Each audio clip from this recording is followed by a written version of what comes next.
Good afternoon to all of you. We are going to begin with our session. Mr. Shubham Jaiswal, the speaker of the session, have joined.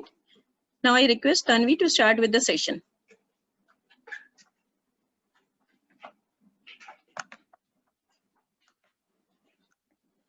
Yes, Tanvi. Okay, ma'am. Thank you. Good afternoon to all. I, Tanvi, as a member of Career Guidance Cell, welcomes you all for a webinar on career in civil services. Now I invite Kalyani for Saraswati Vandana.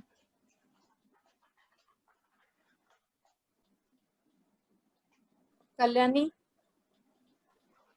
हाँ miss. हाँ start करो। हाँ miss.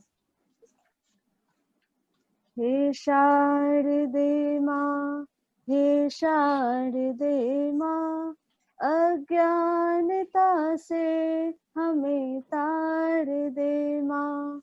हे शारदे माँ, हे शारदे माँ, अज्ञानता से हमें तार दे माँ। स्वर्ग की देवी है संगीत तुझसे, हर शब्द तेरा है हर गीत तुझसे। स्वर्ग की देवी है संगीत तुझसे, हर शब्द तेरा है हर गीत तुझसे। मन से हमारे मिटा दो अंधेरे, हमको उजालों का संसार दे माँ। हे शारदे माँ, हे शारदे माँ, अज्ञानता से हमें तार दे माँ। अज्ञानता से हमें तार दे माँ। Thank you. Thank you, Kalyani. Now I invite our Career Guidance Cell Chairperson, Dr. Megha Sharma, to give introduction of webinar. Thank you very much, Tanvi. Good afternoon to all. I, Dr. Megha Sharma, on behalf of Good Career afternoon, Guidance ma'am. Cell. One sec. Good afternoon to all.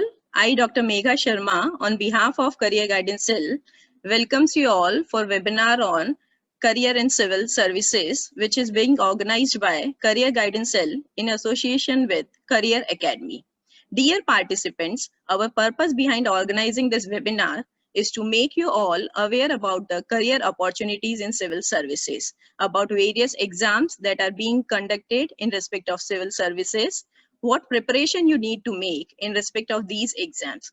So to focus on this, we have with us our speaker, Mr. Shubham Jaiswal. It's our pleasure, sir, you are with us, and we welcome you, sir, for this webinar.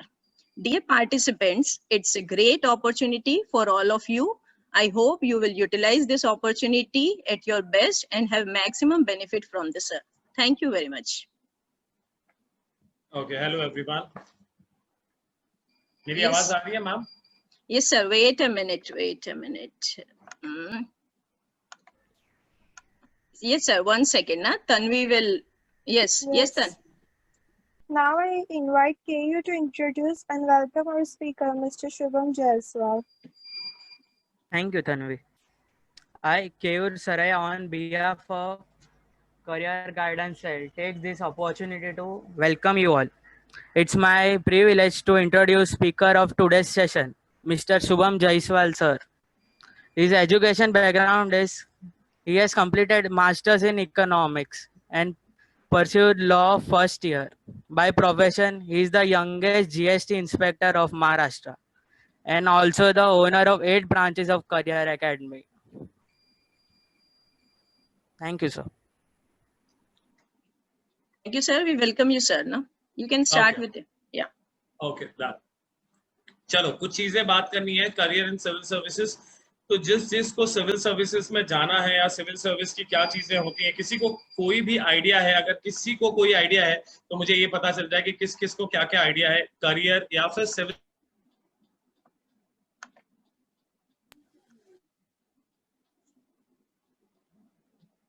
Sir, your mic is off. Shubham sir, you are not audible.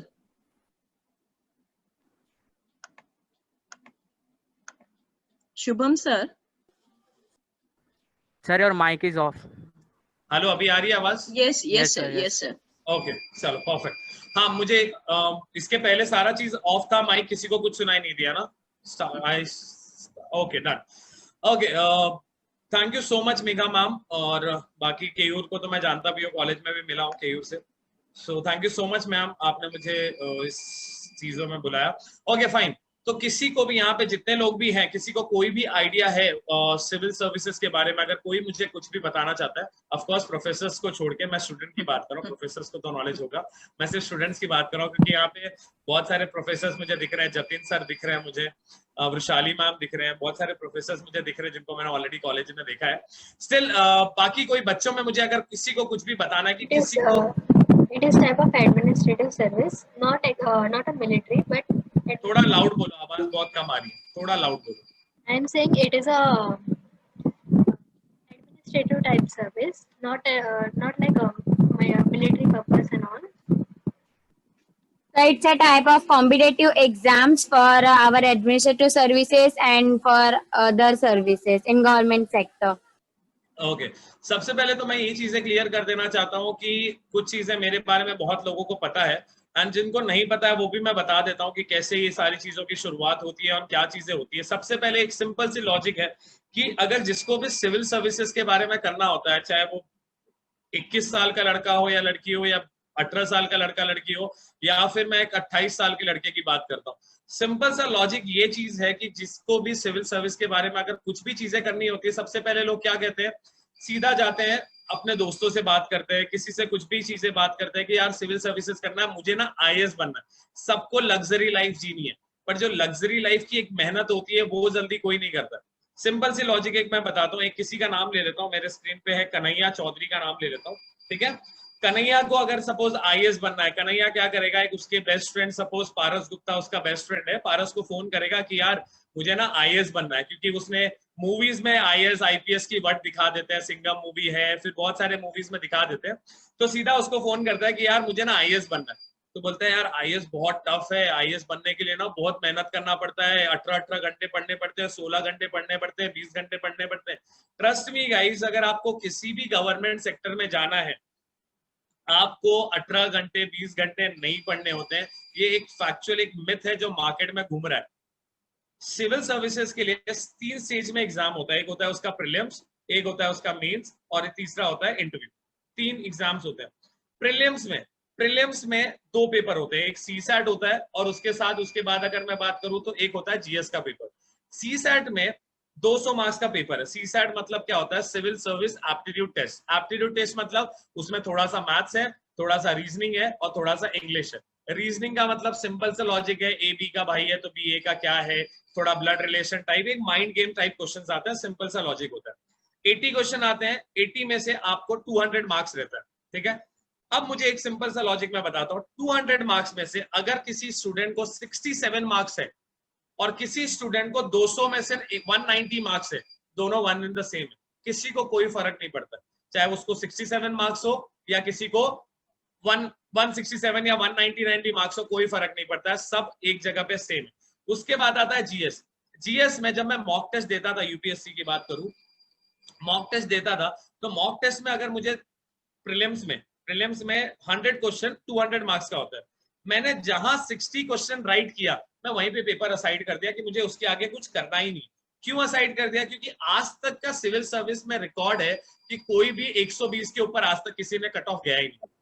120 के ऊपर marks सब लोग ने लाए, लेकिन आज तक 120 के ऊपर कट ऑफ गया नहीं। इस साल की बात करूं, 2019 प्रीलिम्स की बात करूं, तो कट ऑफ था 98 आउट ऑफ 200। 98 मतलब अगर आप 50% भी मार्क्स ला रहे हैं तो भी वेल एंड गुड है, कुछ ज्यादा टेंशन लेने की जरूरत ही नहीं।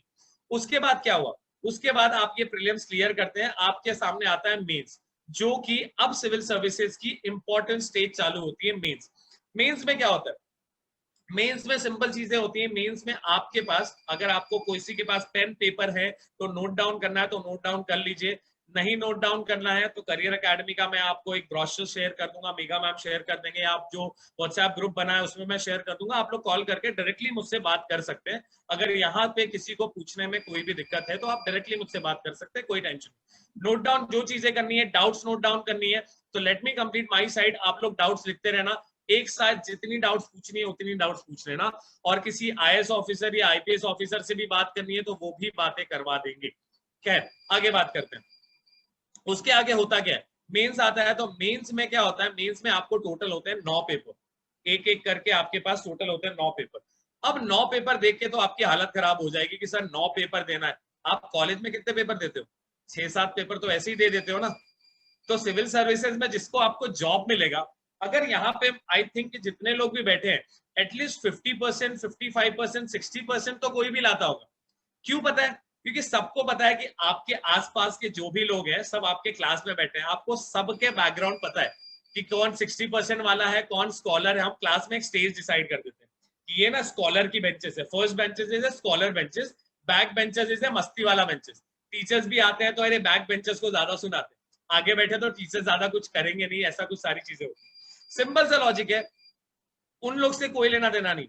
आप क्लास में कॉम्पिटिट कर रहे हैं, क्लास में कंपटीशन होता है तो आप बोलते हैं कि यार इससे ज्यादा परसेंटेज आया, इससे कम परसेंटेज आया। सिविल सर्विस में भी यही चीज है, सिविल सर्विस में आप कॉम्पिटिट कर रहे हैं तो आपको किसी से ज्यादा परसेंटेज आएगा, किसी से कम परसेंटेज आएगा। खैर आगे बात करते हैं। आगे होता क्या है, सिविल सर्विस का मेंस एग्जाम होता है, जैसे कि प्रीलिम्स हो जाता है अप्रोक्सीमेटली मार्च के आसपास, या फिर इस साल से अभी मई जून में हो रहा है, लास्ट 3 ईयर से मई जून में एग्जाम्स हो रहे हैं। 2017 की बात करूं तो 30 मई को था, फिर 2 जून को हुआ, फिर 3 जून को हुआ, इस साल का तो 4 अक्टूबर को है, क्योंकि दिस सिचुएशन, ये कोविड का सिचुएशन की वजह से 4 अक्टूबर है, वरना हर साल मई एंडिंग या जून फर्स्ट वीक में यूपीएससी का सेमिनार खत्म होता है, यूपीएससी का प्रीलिम्स खत्म हो जाता है। फिर प्रीलिम्स का रिजल्ट आते आते 1-2 महीने लगते हैं, एंड एग्जाम्स होगा मेंस का अक्टूबर में, सितंबर अक्टूबर चला जाता है एग्जाम होते होते।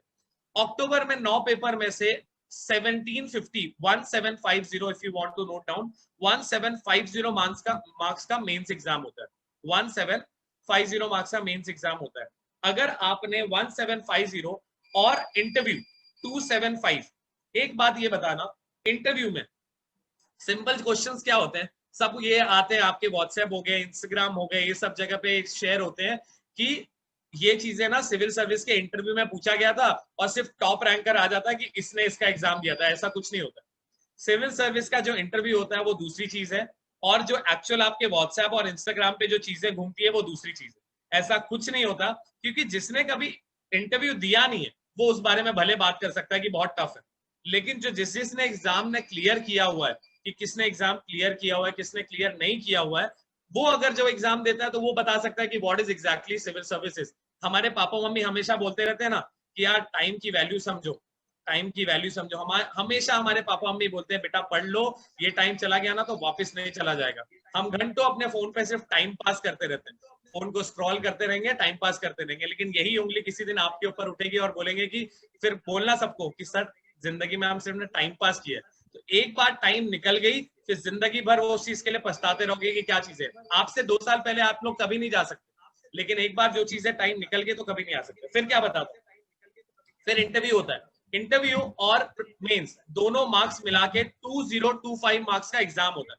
कैन एनीबडी यहाँ पे कोई मुझे बता सकता है कि 2025 मार्क्स में से आज तक का हाईएस्ट मार्क्स कितना होगा? Anybody can type and send me. 2025 में से आज तक का हाईएस्ट मार्क्स कितना होगा? जैसे आप लोग 800 मार्क्स का एग्जाम 1120, ओके हर्ष पटेल, और कोई 1050, ओके एनीबडी 1000 और कोई 1800 850, ओके चलो आई टेल। आज तक 2000 नहीं 120 कहां से होगा? ठीक है चलो अब मैं बताता हूँ कि कितना होगा। Okay done done done done, जिसने बताया।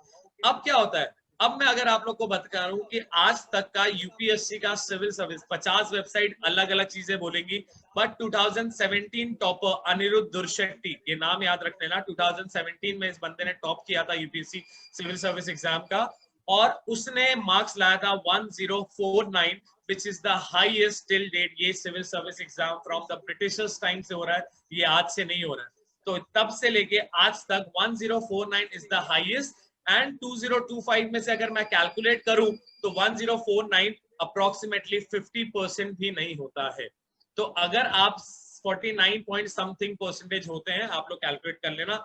एक चीज है, सिंपल लॉजिक में बता दूं कि 50% भी अगर आपने सिविल सर्विस में मार्क्स लाते हो तो आप पूरे दुनिया, पूरे इंडिया में सबसे टॉपर हो, जो कि आज तक ये काम किसी ने नहीं किया। जैसे मैं आज अनिरुद्ध शेट्टी की बात कर रहा हूँ तो कोई कल अंकिता पांडे के बारे में बात करेगा, कल्याणी झा के बारे में बात करेगा, जीत भट्टाचार्य के बारे में बात करेगा, कोई भी चीज है किसी के बारे में बात करेगा।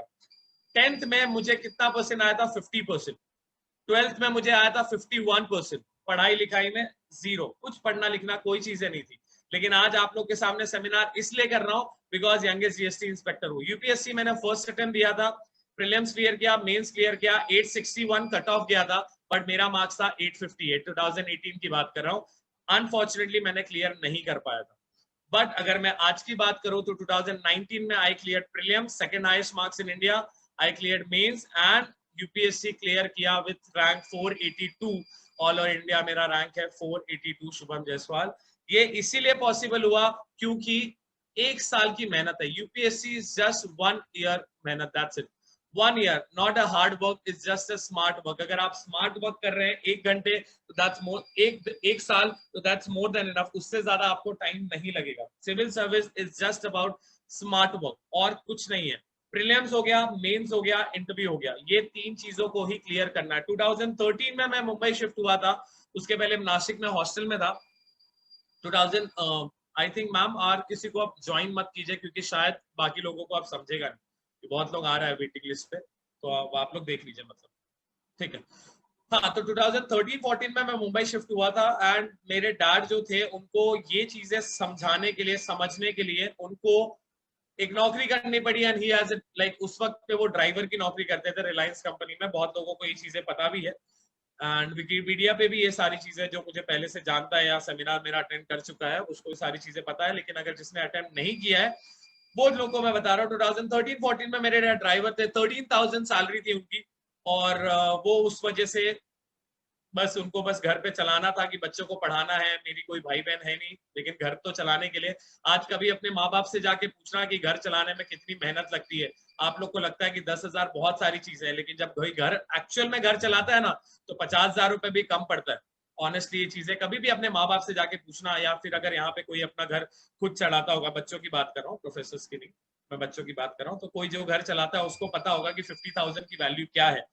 अब क्या होता है, फिर उसके बाद डैड ने बोला शुभम तुम पढ़ाई करो। जब ये सारी चीजें दिमाग में ट्रिगर होने लगी कि यार करना क्या है, कुछ तो करना है जिंदगी में, फिर I started working for various and number of government exams.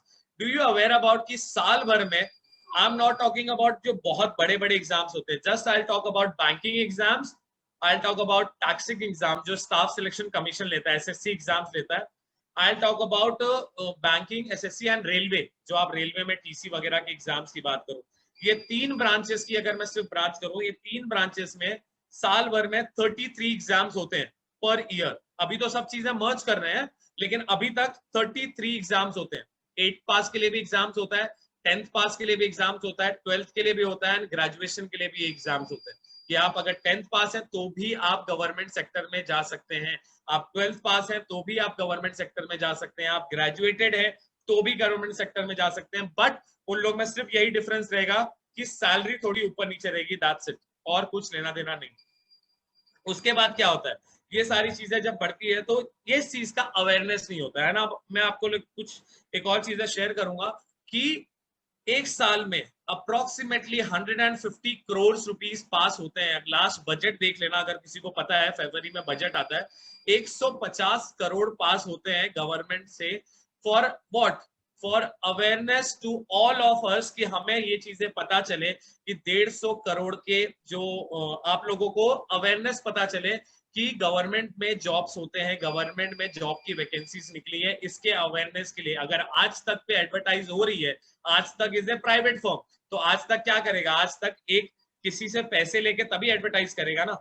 तो उन सब के एडवर्टाइजिंग के लिए मीडिया में या एन नंबर ऑफ जगह पे एडवर्टाइजिंग के लिए 150 करोड़ रुपीस खर्च होते हैं, और ये 150 करोड़ शायद से सिर्फ मंत्रियों के पॉकेट में जाते हैं। ये सिंपल लॉजिक मैं आप लोगों को बता दूं, क्योंकि ना मीडिया पे आता है कहीं, न्यूज़पेपर में आता है जिसका हार्डली कुछ खर्चा होता है, वो न्यूज़पेपर में एक बार प्रिंट हो गया कि गवर्नमेंट में वैकेंसी निकली है, दैट्स इट। और आज तक में जितने भी अप्रोक्सीमेटली 200 पार्टिसिपेंट्स हैं यहाँ पे, 200 में से कोई 20 लोग बता दो कि वो न्यूज़पेपर डेली बेसिस पे पढ़ता है। ऑनेस्टली आंसर कर देना कि डेली बेसिस में कोई 20 लोग, मैंने सिर्फ 20 लोगों को बोला, यस कन्हैया आप पढ़ते होंगे, इट्स ओके, बट 20 लोग से ज्यादा कोई डेली न्यूज़पेपर नहीं पढ़ता होगा। ऑनेस्टली ये फैक्चुअल चीज है। 2-4 लोगों की बातें आ रही हैं कि यस आप लोग पढ़ रहे हैं, दैट्स इट। बट 200 में से 20 लोग पढ़ते होंगे आउट ऑफ 200, 1:10 का रेशियो है, उसमें 10 में से एक बच्चा न्यूज़पेपर पढ़ता है। सिंपल से यही चीज है कि इसीलिए अवेयरनेस हमें पता नहीं चलती। न्यूज चैनल बहुत हार्डली लोग, यहाँ पे सिविल सर्विस एस्पिरेंट है इसलिए शायद से तो ज्यादा लोग पढ़ते होंगे कि आप लोगों को करियर आप लोग देख रहे हो गवर्नमेंट सेक्टर में। लेकिन के श्रॉफ कॉलेज की अगर सिर्फ मैं बात करूं, यहाँ पे ज्यादा मैक्सिमम उसी का क्राउड होगा, सिर्फ श्रॉफ कॉलेज की अगर मैं बात करूं तो के श्रॉफ कॉलेज में से अप्रोक्सीमेटली 10,000 बच्चे हैं, 10,000 बच्चे में से 200 बच्चे ज्वाइन कर रहे हैं, तो सोचो कितने लोग न्यूज़पेपर पढ़ते होंगे एक्चुअल में। ये सिंपल लॉजिक है। तो न्यूज़पेपर कोई नहीं पढ़ता, किसी को अवेयरनेस नहीं होती क्या चीजें करनी होती है, कैसे पढ़ना होता है। अब दूसरी चीज है कि यूपीएससी के बारे में मिथ है कि भाई बहुत लंबा खर्चा है, इसमें 2-4 लाख रुपए खर्चे हो जाते हैं। क्यों? क्योंकि दिल्ली में जो क्लासेस है उसकी 1 साल की फीस है 3,27,000 की, एक 3,27,000 for a middle class person. अगर जो मिडिल क्लास में है उसको 3,27,000 रुपए खर्चे करने हैं 1 साल के लिए, जिसमें कोई गारंटी नहीं है कि उसका कुछ हो जाए। आधे तो माँ बाप वहीं पे स्टेप बैक कर लेते हैं कि बेटा 3,27,000 तो अगर होते तो मेरा बेटा ऑलरेडी कोई बिजनेस में होता, सिविल सर्विस के बारे में तो सोचता ही नहीं। सिंपल सा लॉजिक कि अगर मेरे पास लाखों रुपए हैं तो ऑफकोर्स मैं कोई एक बड़ा बिजनेसमैन हूँ, या तो कोई एक बड़े कंपनी का मैनेजर हूँ, या तो किसी बड़े गवर्नमेंट सेक्टर में हूँ। तो ऑलरेडी पिताजी हमारे या मम्मी हमारी या फिर जो अर्निंग मेंबर है फैमिली में वो ऑलरेडी किसी बड़े गवर्नमेंट सेक्टर में है, तो मेरा बेटा चलो ना ऐश कर रहा है, ठीक है। आज करके ये जो बहुत सारी चीजें चल रही हैं, इसी चीजों के लाइव एग्जांपल्स आपके सामने। तो UPSC is not at all tough exam, या फिर मैं नॉट यूपीएससी बात करूं, एक नॉर्मल एग्जाम की बात करूं, कभी भी आप लोग किसी आईएएस को किसी ने देखा है या आईपीएस को देखा है, एक्सेप्ट फैमिली मेंबर, कोई फैमिली में होगा तो ठीक है, लेकिन फैमिली के अलावा। हाँ Sagar, can you unmute yourself? Yes sir. हाँ देखा है, कैसा लगता है? उनको देख के गाली देने का मन करता है या लगता है कि यार लाइफ हो तो ऐसी? नहीं सर, प्राउड फील होता है कि इतनी मेहनत के बाद जब वो पास करके यहाँ पे आते हैं, वो पोस्ट पर आते हैं, कि उनके लिए एक सर एक रिस्पेक्ट होती है हमारे दिल्ली में कि रिस्पेक्ट होती है। हाँ। अच्छा, इसमें और भी बहुत लोग हैं, इन सब के लिए रिस्पेक्ट है क्या तुम्हारे लिए? इधर बहुत सारे लोग हैं, 195 पार्टिसिपेंट दिख रहे हैं, और किसी के लिए कितनी रिस्पेक्ट है? चलो उदित पंड्या की बात करता हूँ। उदित पंड्या को जानते हो तुम? नहीं सर, लेकिन सारे उन बच्चों के लिए तो रिस्पेक्ट तो होती है कि जो एक बार जो फर्स्ट टाइम जो कॉलेज में पैर रखते हैं या फिर कॉलेज में कदम रखते हैं, वो कुछ फ्यूचर के लिए रखते हैं। एक सिंपल लॉजिक बोल दो, एक मैं नॉर्मल सी बात करूं, तुम्हें सागर तुम्हें क्या बनना है लाइफ में, करना क्या है जिंदगी में, बनना क्या है? सर आर्मी में ज्वाइन करना है। आर्मी ज्वाइन करना है। अच्छा, आर्मी में ज्वाइन करना। आर्मी के इतने सारे एग्जाम्स होते हैं, एनडीए दिया था कभी जिंदगी में? नहीं सर, मेरे एनडीए में मेरा नंबर लगा था, लेकिन मेरा ये टाइम पे इसी साल मेरा नंबर लगा, लेकिन उसमें मेरा एज ज्यादा हुआ। वहाँ पे 19 चाहिए था और मेरा 20 ईयर्स है अभी। वहाँ पे सीडीएस की ट्राई करो, सीडीएस की ट्राई करना। सीडीएस में इस साल में की से एनसीसी से ट्राई करो कि एनसीसी 3 साल कंप्लीट करने के बाद में वहाँ पे ट्राई करूँ। एनसीसी से जा सकते हो, एनसीसी स्पेशल एंट्री होती है, मैंने भी एनसीसी किया है, लेकिन तो ठीक है, फिर कभी हम फुर्सत से बात करेंगे। बाकी बच्चे बोर हो जाएंगे, बोलेंगे सर सिर्फ सागर पे फोकस कर रहे हैं, यहाँ पे 190 लोग हैं सर, हमारे बारे में भी बात करो। कोई नहीं, ठीक है। तो सिंपल चीज है, ठीक है सागर, यू कैन, हाँ डन।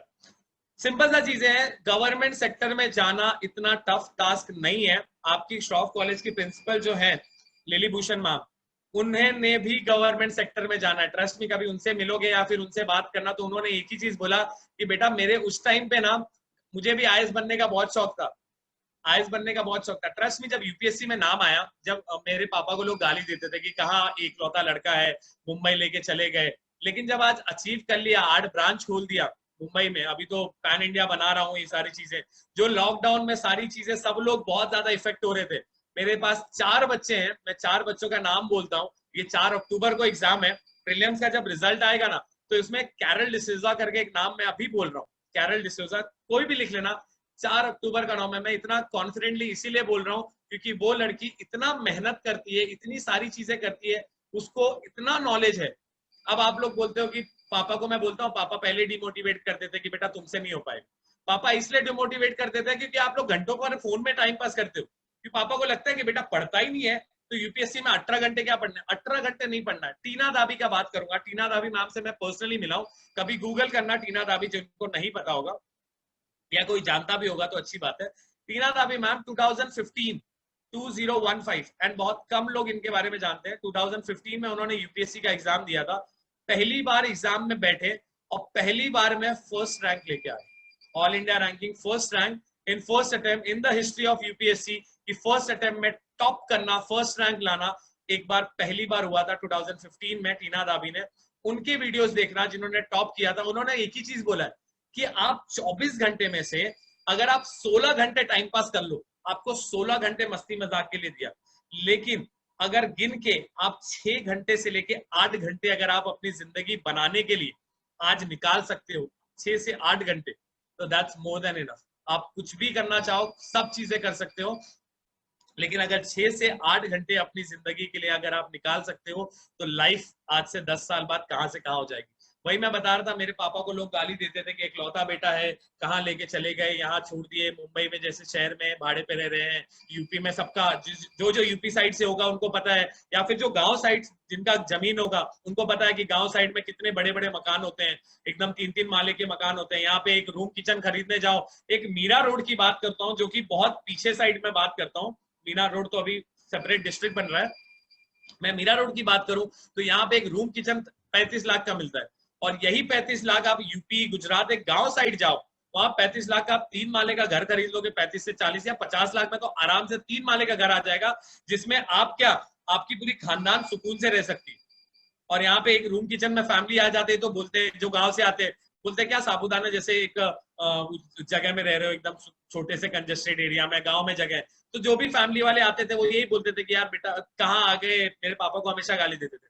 लेकिन आज जब उनके एनिवर्सरी पे 2018 की बात करूं, उनके एनिवर्सरी पे मैंने उनको फ्लैट गिफ्ट किया था 2 BHK का उनके एनिवर्सरी पे, और जब लोग आने लगे तो बोले कि ये फ्लैट की कीमत क्या होगी, तो उन्होंने बताया ये 90 लाख की तो फ्लैट है, अभी 1 करोड़ हो गई होगी। तो फिर जब उन्होंने बोला कि किसने दिया, तो बोलते ये मेरे बेटे की थी। जिंदगी में कितना भी कुछ अचीव कर लो ना, माँ बाप के लिए जब कुछ चीजें अचीव होती है ना, जब तुम्हारे डैड और तुम्हारी मॉम किसी और के सामने जब तुम्हारी तारीफ करते हैं ना, that's what you can achieve in your life. पैसे हो, इज्जत हो, हर जगह इज्जत होती है, पैसे आते हैं जाते हैं, आप हर एक चीज अचीव कर सकते हो, लेकिन एक माँ बाप के नजर में इज्जत अचीव करना, और वो इज्जत तो माँ बाप हमेशा हर एक बच्चे की करते हैं, लेकिन उनके सामने वो किसी और के सामने हमेशा आप लोग के माँ बाप बुराई करते हैं कि मेरा बेटा नालायक है, ये है वो है, दुनिया भर की चीजें बोलते हैं, लेकिन कभी तारीफ कर दे वो भी जिनके सामने जो गाली दे रहे हैं, फिर सोचो वो सिचुएशन क्या होती है। वो सिचुएशन आपके लाइफ में सागर के साथ हो चुका है, पापा हमेशा गाली देते हैं सागर, ठीक है। तो ये चीजें, now anybody can ask me any question, लेकिन एक एक करके पूछना, किसी को कुछ क्वेश्चन पूछना है, एनीबॉडी वन किसी को कुछ पूछना है।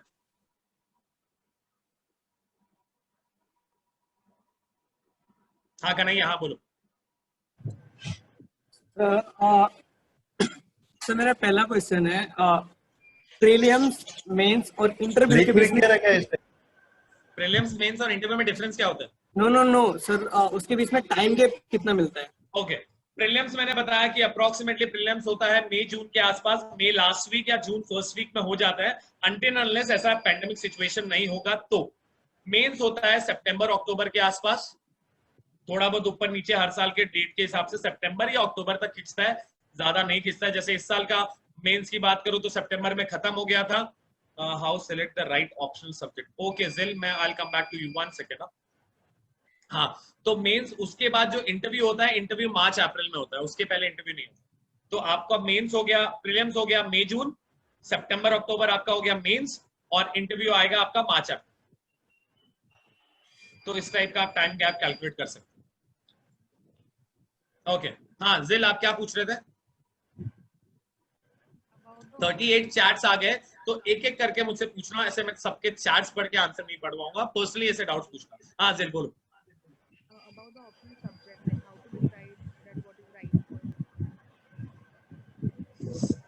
Different between GPSC and UPSC. हर एक स्टेट का सिविल सर्विस होता है और हर एक सेंट्रल का भी सिविल सर्विस होता है। स्टेट का अगर चीजें होती हैं, एक सेकंड, डोंट चैट में मत मैसेज करो, चैट में मैसेज करोगे मैं सबके चैट्स पढ़ के आंसर नहीं कर पाऊंगा। पहले मैं वॉइस के साथ इंटरेक्ट कर लेता हूं, जो वॉइस ओपन करके बात कर सकता है, देन आई विल चैट खोल के मैं सबका आंसर देता हूं।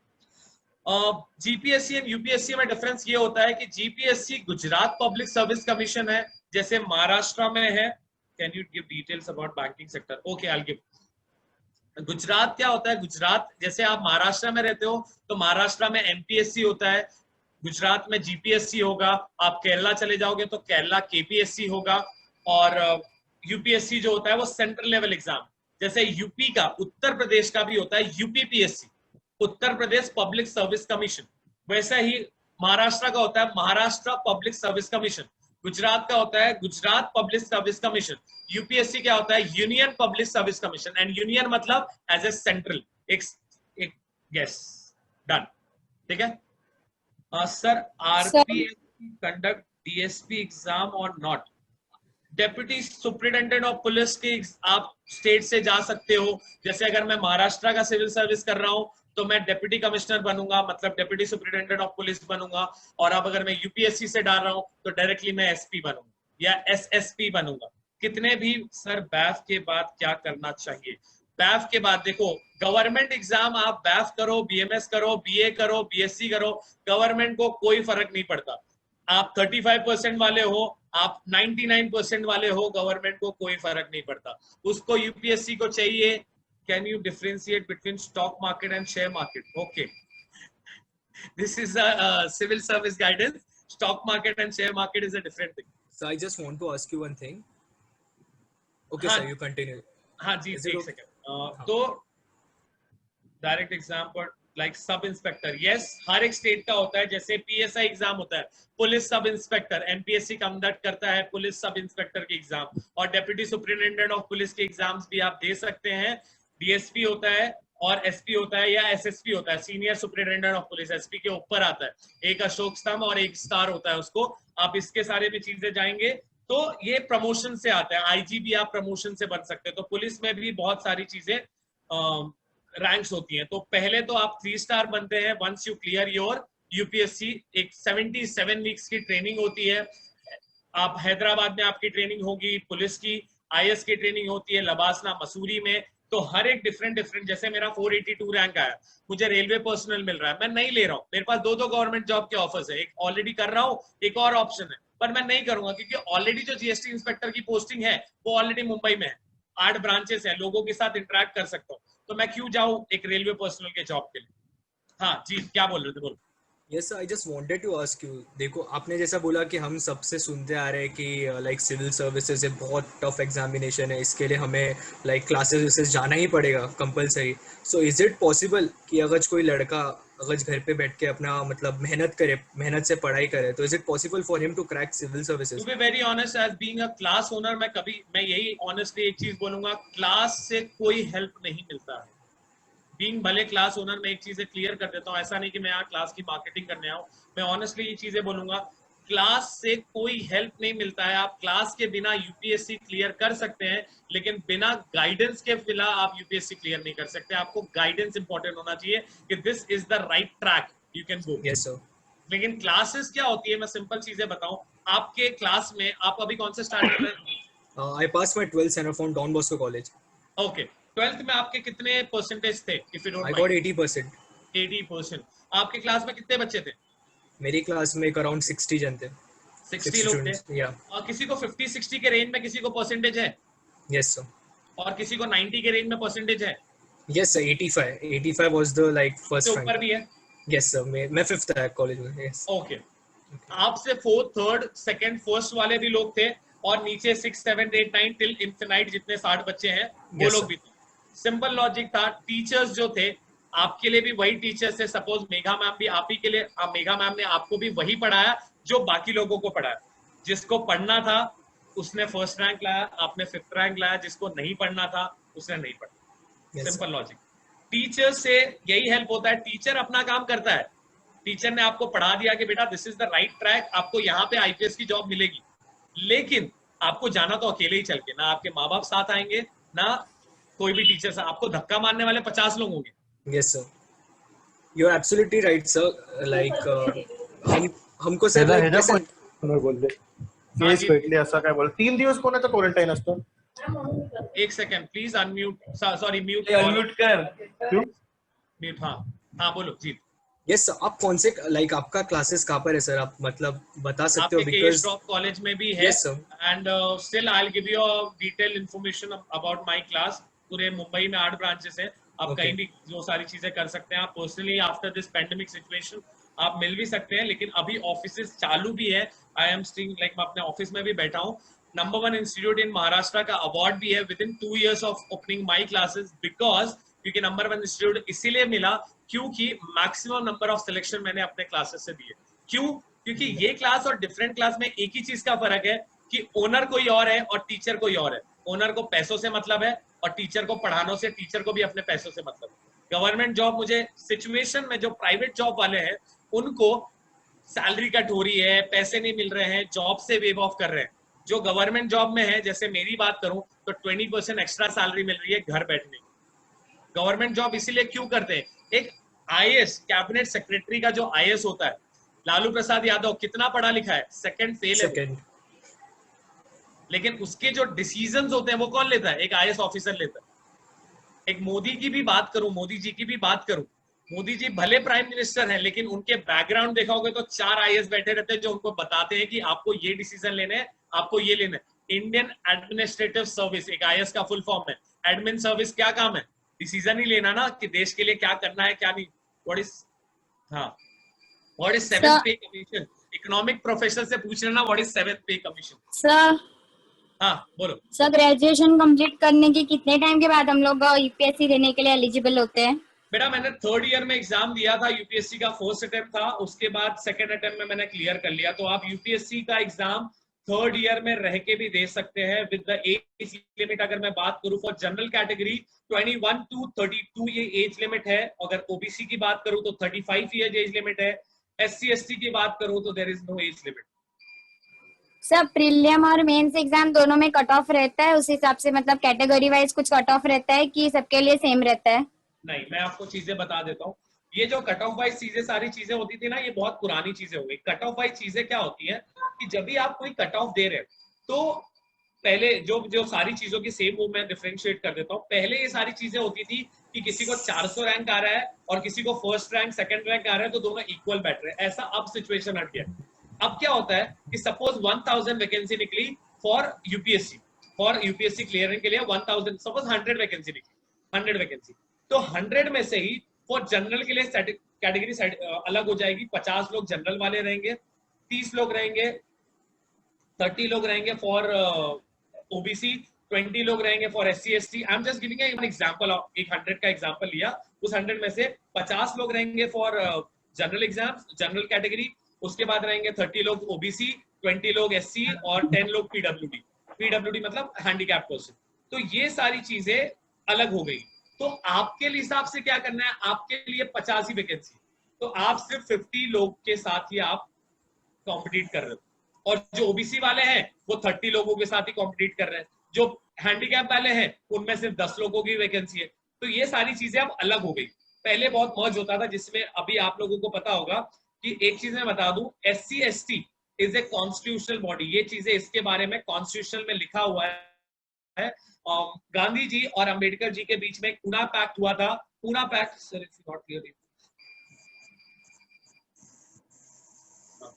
तो पूना पैक्ट हुआ था एक गांधी जी और एक इनके बारे में, अंबेडकर जी के बारे में। उसमें एससी एसटी कॉन्स्टिट्यूशन में लिखा गया था, लेकिन उसके बाद ओबीसी आज तक कॉन्स्टिट्यूशन में नहीं है। कॉन्स्टिट्यूशन में ओबीसी के बारे में कुछ नहीं लिखा हुआ है। OBC is a non constitutional body. उसके बाद भी ओबीसी में रिजर्वेशन है, जिसके लिए आज भी मराठा मोर्चा होता है। ये एक मराठा मोर्चा हुआ था, अगर आप लोगों को सारी चीजें पता होगा तो मराठा मोर्चा हुआ था, वो उसीलिए हुआ था कि ओबीसी को रिजर्वेशन नहीं देते। तो यही चीजें हैं जो एससी एसटी की मैं बात कर रहा हूँ, ये इसी के हिसाब से है कि अब सारी चीजें अलग हो गई हैं, तो सबको सेपरेट सेग्रीगेशन हो गया है। सर कोई ऑथराइज बुक वगैरह रहता है जैसे एनसीईआरटी टाइप्स वगैरह कोई बुक रहता है कि लाइक अपने नॉर्मल टेक्स्ट बुक से रिलेटेड रहते हैं? एनसीईआरटीज होती हैं यूपीएससी में, आपको एनसीईआरटी तो पढ़ना ही पड़ेगा। एनसीईआरटी इसलिए पढ़ना पड़ता है जैसे कि जो बच्चे आर्ट्स के नहीं है उनको एनसीईआरटी पढ़ना है। एनसीईआरटी का मतलब क्या होता है, जैसे आप एसएससी में है, एसएससी या एचएससी बोर्ड है, तो NCERT is one is the board in Delhi, ठीक है। तो एनसीईआरटी बोर्ड के आपको कुछ कुछ सेपरेट, मैं अपने बुक लिस्ट या फिर किसी के भी बुक लिस्ट आपको चाहिए तो मैं आपके साथ शेयर कर दूंगा कि बुक लिस्ट, आप उनकी बुक लिस्ट फॉलो करना है। But remember one thing, do not follow any toppers, या किसी को भी फॉलो नहीं करना है, क्योंकि हर एक का आईक्यू, हर एक के पढ़ने की कैलिबर अलग अलग होती है। मेरी पढ़ने की कैलिबर, मैं 10 घंटे बैठ के पढ़ सकता हूँ, तन्वी 5 घंटे बैठ के पढ़ सकती है, कि वो 2 घंटे में ही उतनी चीजें कवर कर सकता है। तो हर एक का कैलिबर अलग अलग होता है, तो जितना जो जिसका कैलिबर है वो उस हिसाब से पढ़ता है। एनसीईआरटी बेटा is a board, NCERT, not NCERT, is N C E for elephant, R for Rahul and T for Tamil Nadu, ठीक है। एनसीईआरटी करके है, तो उसकी सारी चीजें है। Sir, how to select an optional? How to select an optional, बेटा यूपीएससी में 2 ही चीज सबसे ज्यादा इंपॉर्टेंट होती है, एक होता है ऑप्शनल और सेकंड होता है आपका एसे। क्यों? I will come back to this, how to start a preparation, मैं बताता हूं कैसे स्टार्ट करनी होती है। How to select an optional, सबसे पहली चीज एक बात बोलूं, यूपीएससी में 2 ही चीज अलग होता है।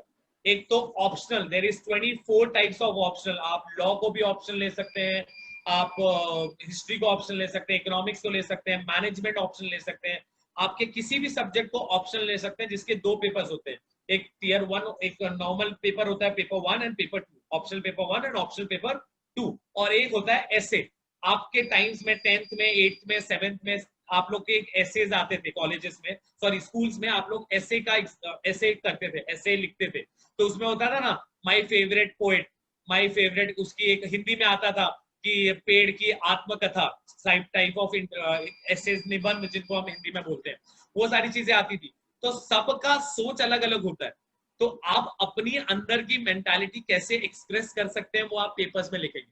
तो एक ऐसे और एक ये क्या बोलते हैं ऑप्शनल, यही 2 चीजों से आप अपने मार्क्स को खींच सकते हैं। ऑनेस्टली बोलूं तो ऐसे और ऑप्शनल, और ऑप्शनल कैसे सेलेक्ट करते हैं बेटा, ऑप्शनल वही लिया जाता है, ये नहीं लिया जाता है कि सपोज मैं इकोनॉमिक्स में ऑप्शनल ले रहा हूं तो मैं इकोनॉमिक्स मेरा सॉरी इकोनॉमिक्स से ग्रेजुएट कर रहा हूं या इकोनॉमिक्स से मास्टर्स कर रहा हूं तो मेरा इकोनॉमिक्स ही ऑप्शनल होना चाहिए, ऐसा कुछ नहीं है। आप कोई भी ऑप्शन ले सकते हैं, कुछ भी ले सकते हैं, बट बशर्ते वो सब्जेक्ट आपका इंटरेस्ट वाला हो। जैसे सपोज कन्हैया को इकोनॉमिक्स बहुत अच्छा लगता है, बट कल्याणी को मैथ्स बहुत अच्छा लगता है, ठीक है। उसमें एक ग्रेडिंग सिस्टम भी होता है, वो मैं आप लोगों को बता दूंगा बाद में वंस कॉलेज को, कि ग्रेडिंग सिस्टम, चलो अभी बता देता हूँ। ग्रेडिंग सिस्टम क्या होता है कि वैकेंसीज उतनी शिफ्ट हो जाती है, जैसे सबसे ज्यादा ऑप्शन लोग लेते हैं सोशियोलॉजी, तो सोशियोलॉजी के वैकेंसी जो एक फिजिक्स से पीएचडी भी किया रहता है ना, वो भी सोशियोलॉजी ऑप्शन लेता है, बिकॉज सोशियोलॉजी में लिख सकता है इंसान। एक मैथ्स में आप क्या लिखोगे, एक्टिव पैसिव वॉइस तो नहीं कर सकते ना, जो थ्योरम है वही थ्योरम है। इकोनॉमिक्स का जो भी सप्लाई और डिमांड है वही चीजें हैं, आप उसमें सारी चीजें हैं। What is the salary of UPSC, बेटा यूपीएससी कोई पोस्ट नहीं है, ठीक है। यूपीएससी इज एग्जाम जो एग्जाम कंडक्ट करती है, civil service exams, NDA exams, intelligence bureau, रॉ एजेंट्स, ये सारे लोगों के एग्जाम कंडक्ट करती है। सिविल सर्विस एग्जाम अगर आप क्लियर करते हैं तो आप आईएएस और आईपीएस बनते हैं। एक आईएएस कैबिनेट सेक्रेटरी की बात करूं तो उसकी सैलरी होती है 2,12,000 रुपए per month. 2 lakh sir? 2 lakh, 2,000 नहीं, 2,12,000। हाँ सर 2 लाख, क्योंकि बिकॉज मुझे लगा था कि 1 या 1.5 इतना था। तो स्टार्ट फ्रॉम 1,50,000 टू 2,12,000। बाकी और भी कमाई होती है, वो चीजें इधर डिस्कस नहीं करेंगे, वो चीजें बन जाना खुद कमा लेना, वो सारी कमाइयों के बारे में हम बात नहीं करेंगे। मैं ईमानदारी नहीं पड़ेगी। 2,12,000 कौन करप्टेड है कौन नहीं है वो मुझे लेना देना नहीं है। सर यूपीएससी के बाद क्या क्या हो सकता है, आपने बोला अभी सर? यूपीएससी क्या होती है, सपोज यूपीएससी ना के श्रॉफ कॉलेज है, ठीक है, जो के श्रॉफ कॉलेज, अब के श्रॉफ कॉलेज बीएससी के भी एग्जाम्स लेती है, बैफ की भी लेती है, बीएमएस की भी लेती है, सारी चीजें लेती है, ठीक है।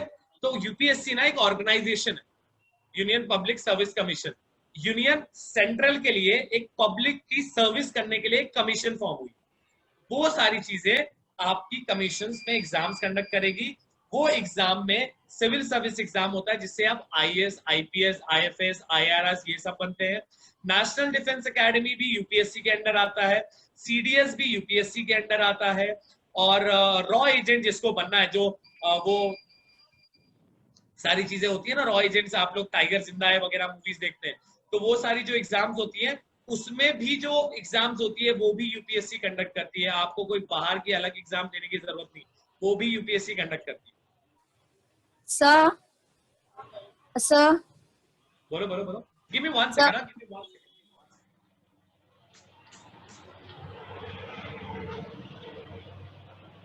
हाँ बोलो। सर अभी जैसे सर मुझे आईएएस बनना है तो उसके लिए तो यूपीएससी देना है, तो सर मैंने प्रिपरेशन 9th स्टैंडर्ड से स्टार्ट की है। तो sir as per school teacher guidance sir ने बोला है कि like history, geography and political science, ये 3 सब्जेक्ट मेन मतलब स्टडी करके रखना है, जो मतलब पॉइंट्स वगैरह है वो। और सर मतलब 11th-12th मैंने शैलेंद्र से किया है आर्ट्स लेके ही, तो सर उस पे भी नोट्स बेसिस पे मेरे पास नोट्स मैंने मेक किया है। तो सर क्या एनसीईआरटी लेना जरूरी है? नहीं, मैंने वही बताया ना, एनसीईआरटी उनको पढ़ने की ज्यादा जरूरत है जिनको इकोनॉमिक्स के बारे में कुछ बेस नहीं है, हिस्ट्री के बारे में कोई बेस नहीं है, ज्योग्राफी के बारे में कोई बेस नहीं है। अगर आपने, और पहली बात पॉलिटिकल साइंस, पॉलिटी और पॉलिटिक्स, ये तीनों चीजें बहुत अलग अलग है।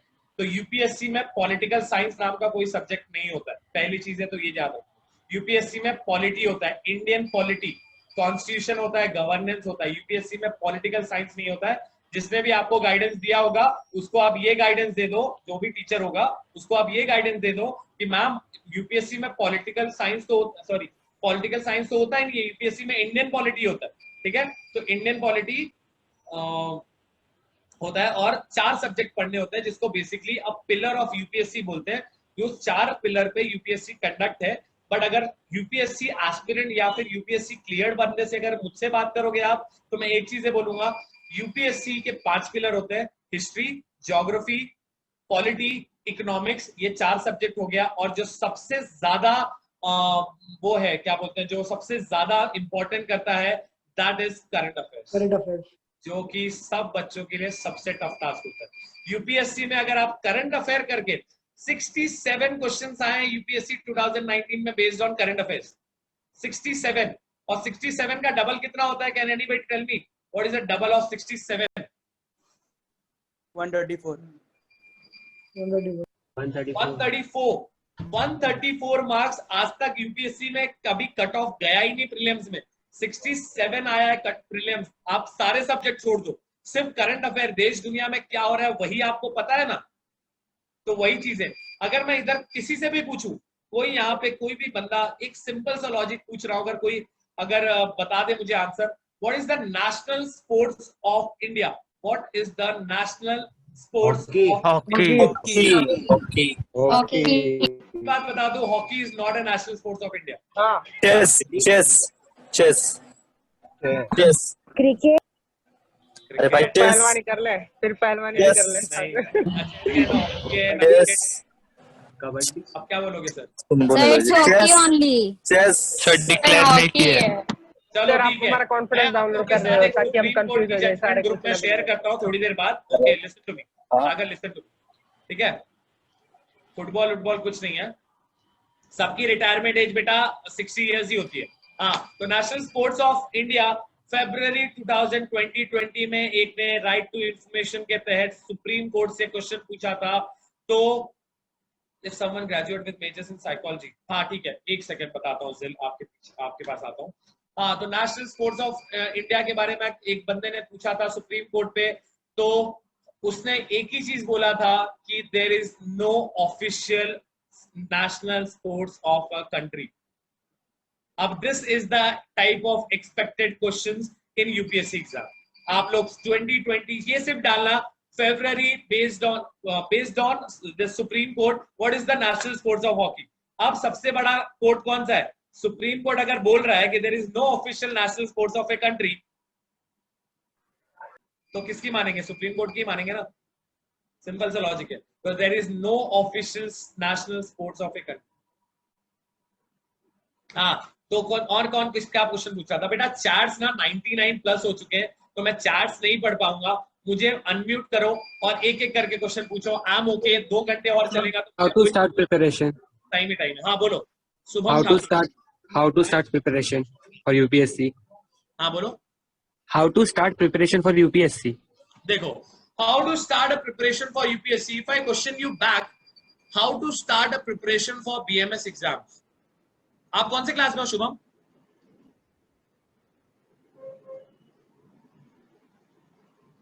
Shubham Thakur. F5F. F5F. How to start a preparation for BAF?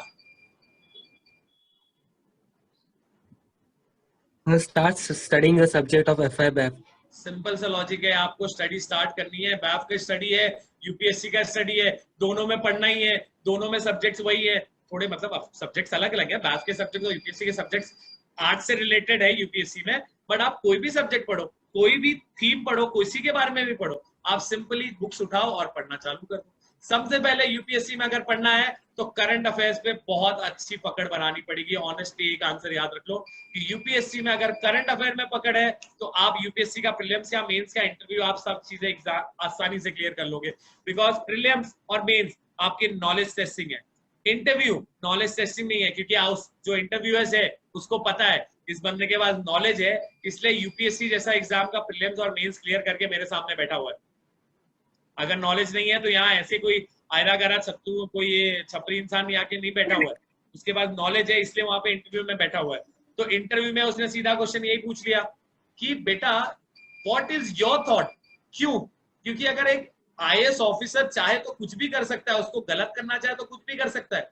एक नॉर्मल सा हवलदार आपके सामने कभी भी आपको ट्रैफिक सिग्नल पे या कहीं भी पकड़ लेता है तो हालत खराब हो जाती है, कि जबकि आपको पता है वो कुछ नहीं करेगा, अगर आपके पास लाइसेंस नहीं है तो 200 रुपए का फाइन है, लेकिन एक हालत काप हो जाती है, हालत टाइट हो जाती है। तो सिंपल सा चीज है शुभम, अगर यूपीएससी की प्रिपरेशन करनी है तो एक नॉर्मल सी लॉजिक है, एक करंट अफेयर से प्रिपरेशन स्टार्ट कर लो, बाकी चीजों के लिए करियर एकेडमी है वो हेल्प कर देगी। खैर हाँ Sir, I have 2 questions.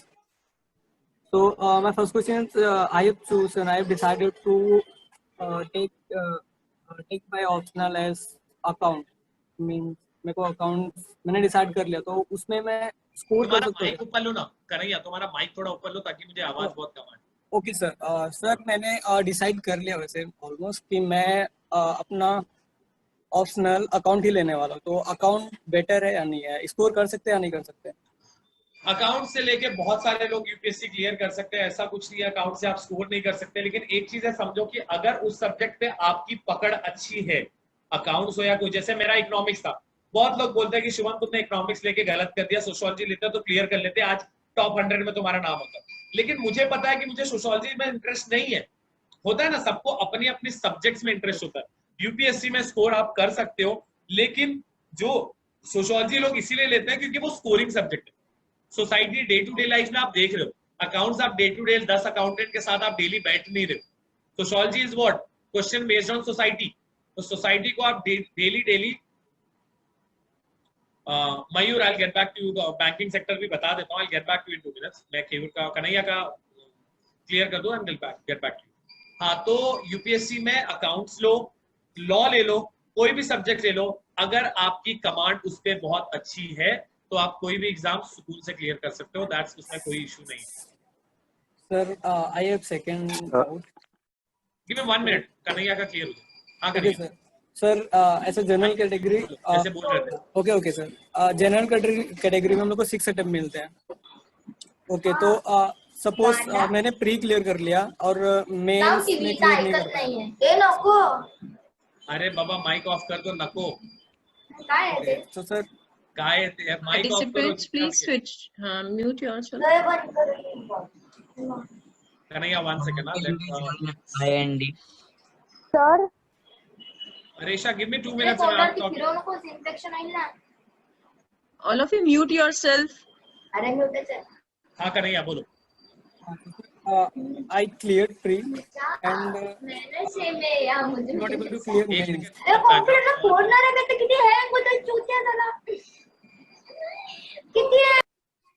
हाँ अब मनाली म्यूट। हाँ बोलो अभी कन्हैया। सर, सो सर मैं मेंस में क्लियर नहीं कर पाया, तो मेरे को नेक्स्ट अटेम्प्ट प्री फिर से देना पड़ेगा फिर डायरेक्टली मेंस वापस से?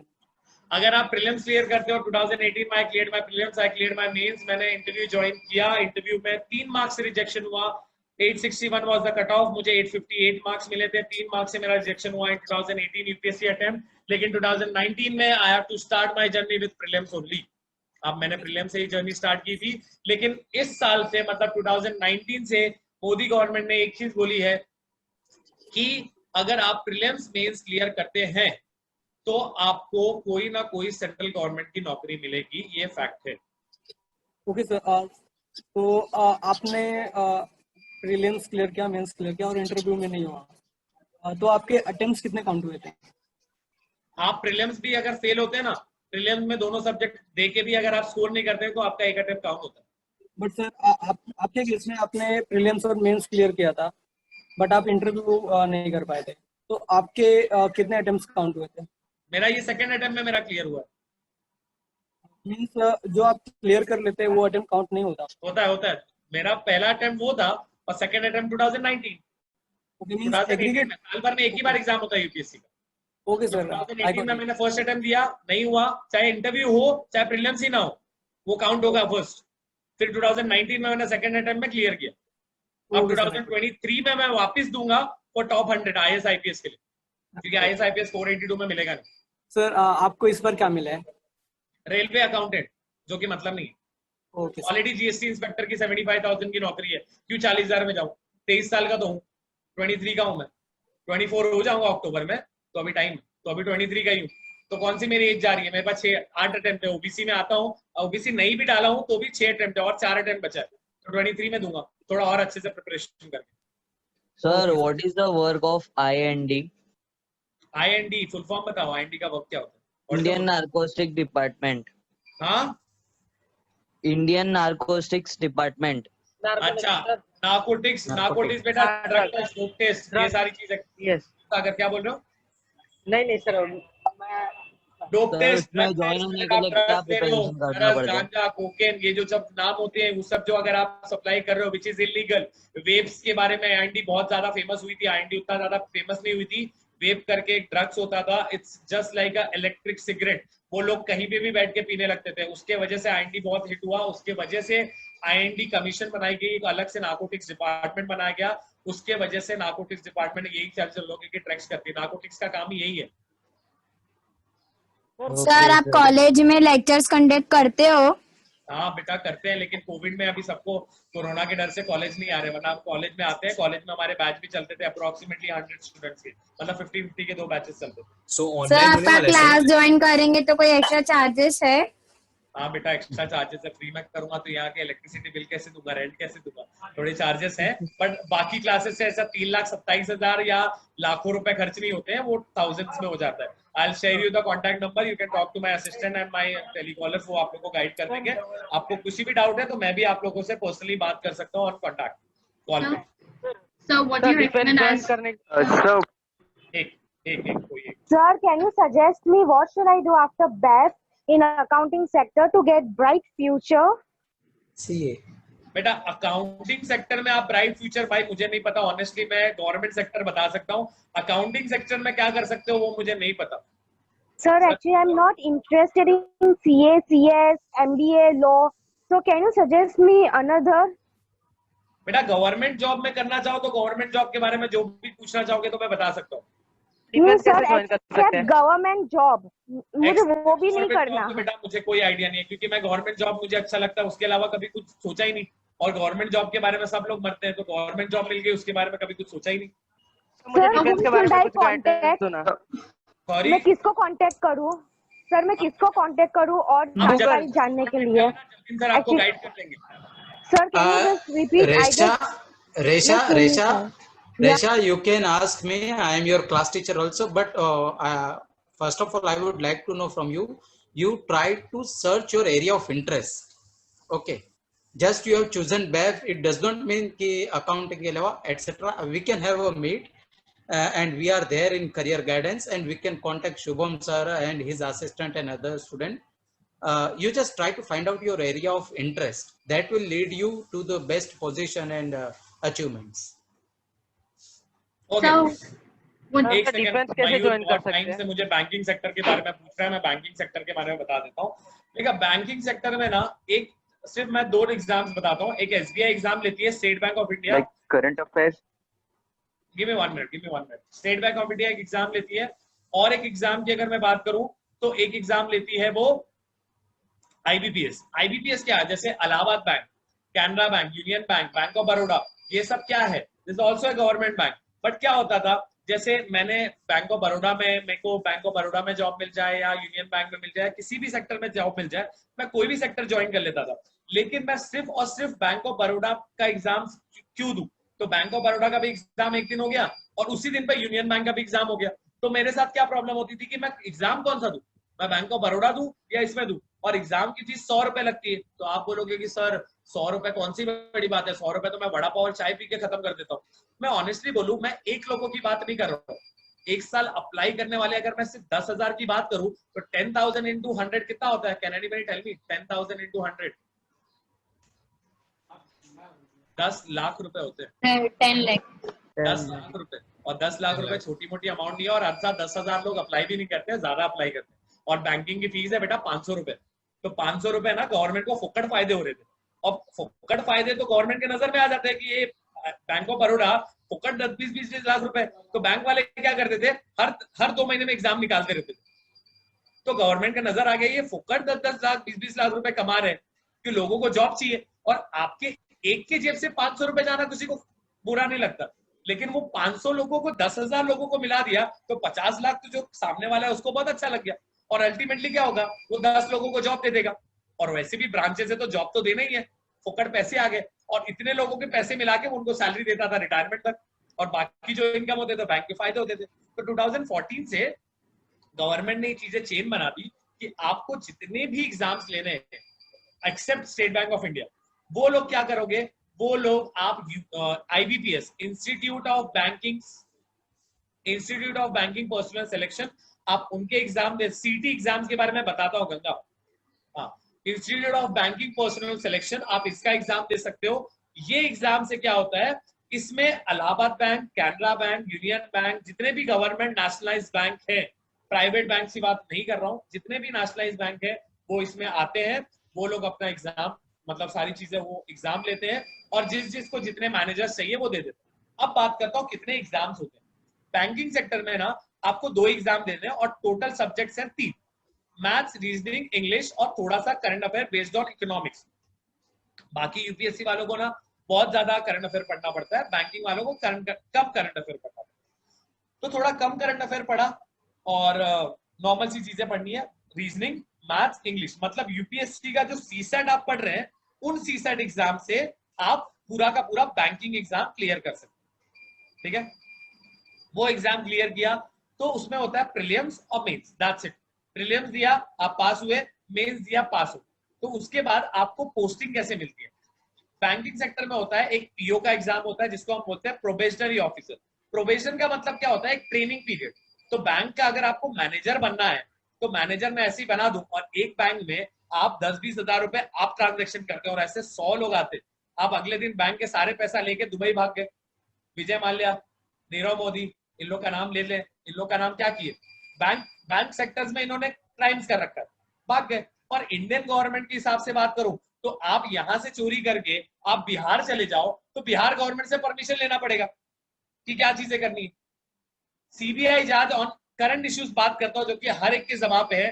सुशांत सिंह के बात की बात करूं, CBI इश्यूज क्यों हो गए, क्योंकि सेंट्रल से वो फोर्स आई। बिहार गवर्नमेंट को क्यों नहीं कुछ करने मिला, क्योंकि वो बिहार है, वो महाराष्ट्र है, स्टेट अलग अलग है। बिहार गवर्नमेंट को अगर कुछ करना है तो महाराष्ट्र गवर्नमेंट की चीजें करनी है। तो ये सारी चीजें होती थी। तो इसलिए बैंकिंग सेक्टर्स में आपको प्रोबेशनरी ऑफिसर, आपको ट्रेनिंग दी जाएगी। Most scoring subject optional for UPSE। It's not UPSE, it's UPSC, C for civil service. It's not E for exam नहीं होता है, वो civil service exam होता है, that is CSE, UPSC होता है। ठीक है, मैं कंप्लीट कर लेता हूँ पहले बैंकिंग। ठीक है, उसमें होता क्या है कि आपको बैंकिंग सेक्टर में प्रोबेशनरी होता है, उसमें 3 एग्जाम्स होते हैं। इसलिए 3 एग्जाम होते हैं क्योंकि UPSC का बैंकिंग एग्जाम्स का जो प्रीलिम्स और मेंस होता है, ये दोनों का दोनों MCQ बेस्ड होते हैं। और अगर मैनेजर है, आप किसी भी बैंक के मैनेजर से बात करो, किस प्रोफेशनलिज्म अगर आपको सीखना है तो आप उनके बैंक के मैनेजर से बात करो, कितने प्रोफेशनल वे से बात कर रहे हैं। इसीलिए प्रोफेशनली वे से बात करते हैं क्योंकि वो उनको पता है कि सामने वाले बंदा भी अगर नॉलेजेबल है तो वो professional good afternoon sir madam करके ही बात करते हैं। लेकिन वहीं पे अगर किसी रोड साइड छपरी ने जय माता दी करके प्रीलिम्स और मेंस क्लियर कर लिया और बैंक का मैनेजर बन गया तो क्या होगा? और बैंक के मैनेजर में जाएंगे और बोलेंगे अरे तू इधर आ, तू क्या कर रहा है, तेरा बैंक अकाउंट नहीं खुल रहा है। अगर तू तड़ाक करके बात करेगा तो आप उस बैंक में अकाउंट खोलोगे, उस बैंक में जाओगे? नहीं जाओगे, क्योंकि आपको इज्जत नहीं मिल रही। तो यही इशू से इंटरव्यू होता है पीओ के लिए, मतलब मैनेजर्स के लिए। और बैंकिंग में 4 ऑफिसर्स होते हैं, scale 1, scale 2, scale 3, scale 4, that's it. Scale 1 के ही आप नॉर्मल एग्जाम दोगे तो आप स्केल 1 ऑफिसर्स बनते हो। उसके बाद आपको इंटरनल प्रमोशन या इंटरनल एग्जाम देके आप ऊपर जाते जाओगे। ठीक है सर, मुझे ये पूछना था, लास्ट डाउट हाँ 1 सेकंड रिलेटिंग बैंकिंग। फिर पीओ हो गया, पीओ खत्म हुआ, उसके साथ साथ होता है RRB which is regional rural bank, गांव सेक्टर में अगर आपको एग्जाम चलना है। और एक होता है क्लर्क। क्लर्क का मतलब क्या होता है? एक बैंक में जो कैशियर होता है उसको हम क्लर्क बोलते हैं। ठीक है, क्लर्क मतलब मैं चपरासी की नौकरी की बात नहीं कर रहा हूँ, वॉचमैन नौकरी की बात नहीं कर रहा हूँ। I am just talking about clerk, a normal person जो कैशियर होता है। उसमें इंटरव्यू नहीं होता कि अभी आप कैश डिपॉजिट करने जाते हैं, आप चेक क्लियरिंग के लिए चेक डालने जाते हैं तो आप उनसे पूछते हैं बेटा आपका नाम क्या है, सर आपका नाम कौन है, आप क्या हो, कुछ बात नहीं करते। लेकिन मैनेजर से आप बात करते हो, इसलिए मैनेजर्स के लिए इंटरव्यूज होते हैं और इसमें नहीं होते हैं। तो सेम चीजें होती है। आरबीआई के लिए बेटा बहुत डिफरेंट एग्जाम्स होते हैं। आरबीआई की salary start from 14 lakhs, 14 lakh, not for month, it's for year. 14 lakh रुपए सैलरी होती है आरबीआई की। ग्रेड बी ऑफिसर्स के लिए एग्जाम सर मैं ग्रेजुएशन कंप्लीट कर रहा हूँ अपना, and I am opting for probationary officer exam. तो पहले तो मुझे स्केल 1 के लिए जॉब मिलेगा, तो वाइल माय जॉब मुझे अपना पोस्ट ग्रेजुएशन कंटिन्यू करना पड़ेगा स्केल 2 के इंटरनल प्रमोशन के लिए, जैसे बैंक में इंटरनल प्रमोशन की एग्जाम होती है। वाइल ग्रेजुएशन, उसके बाद आगे क्या बोले विष्णु?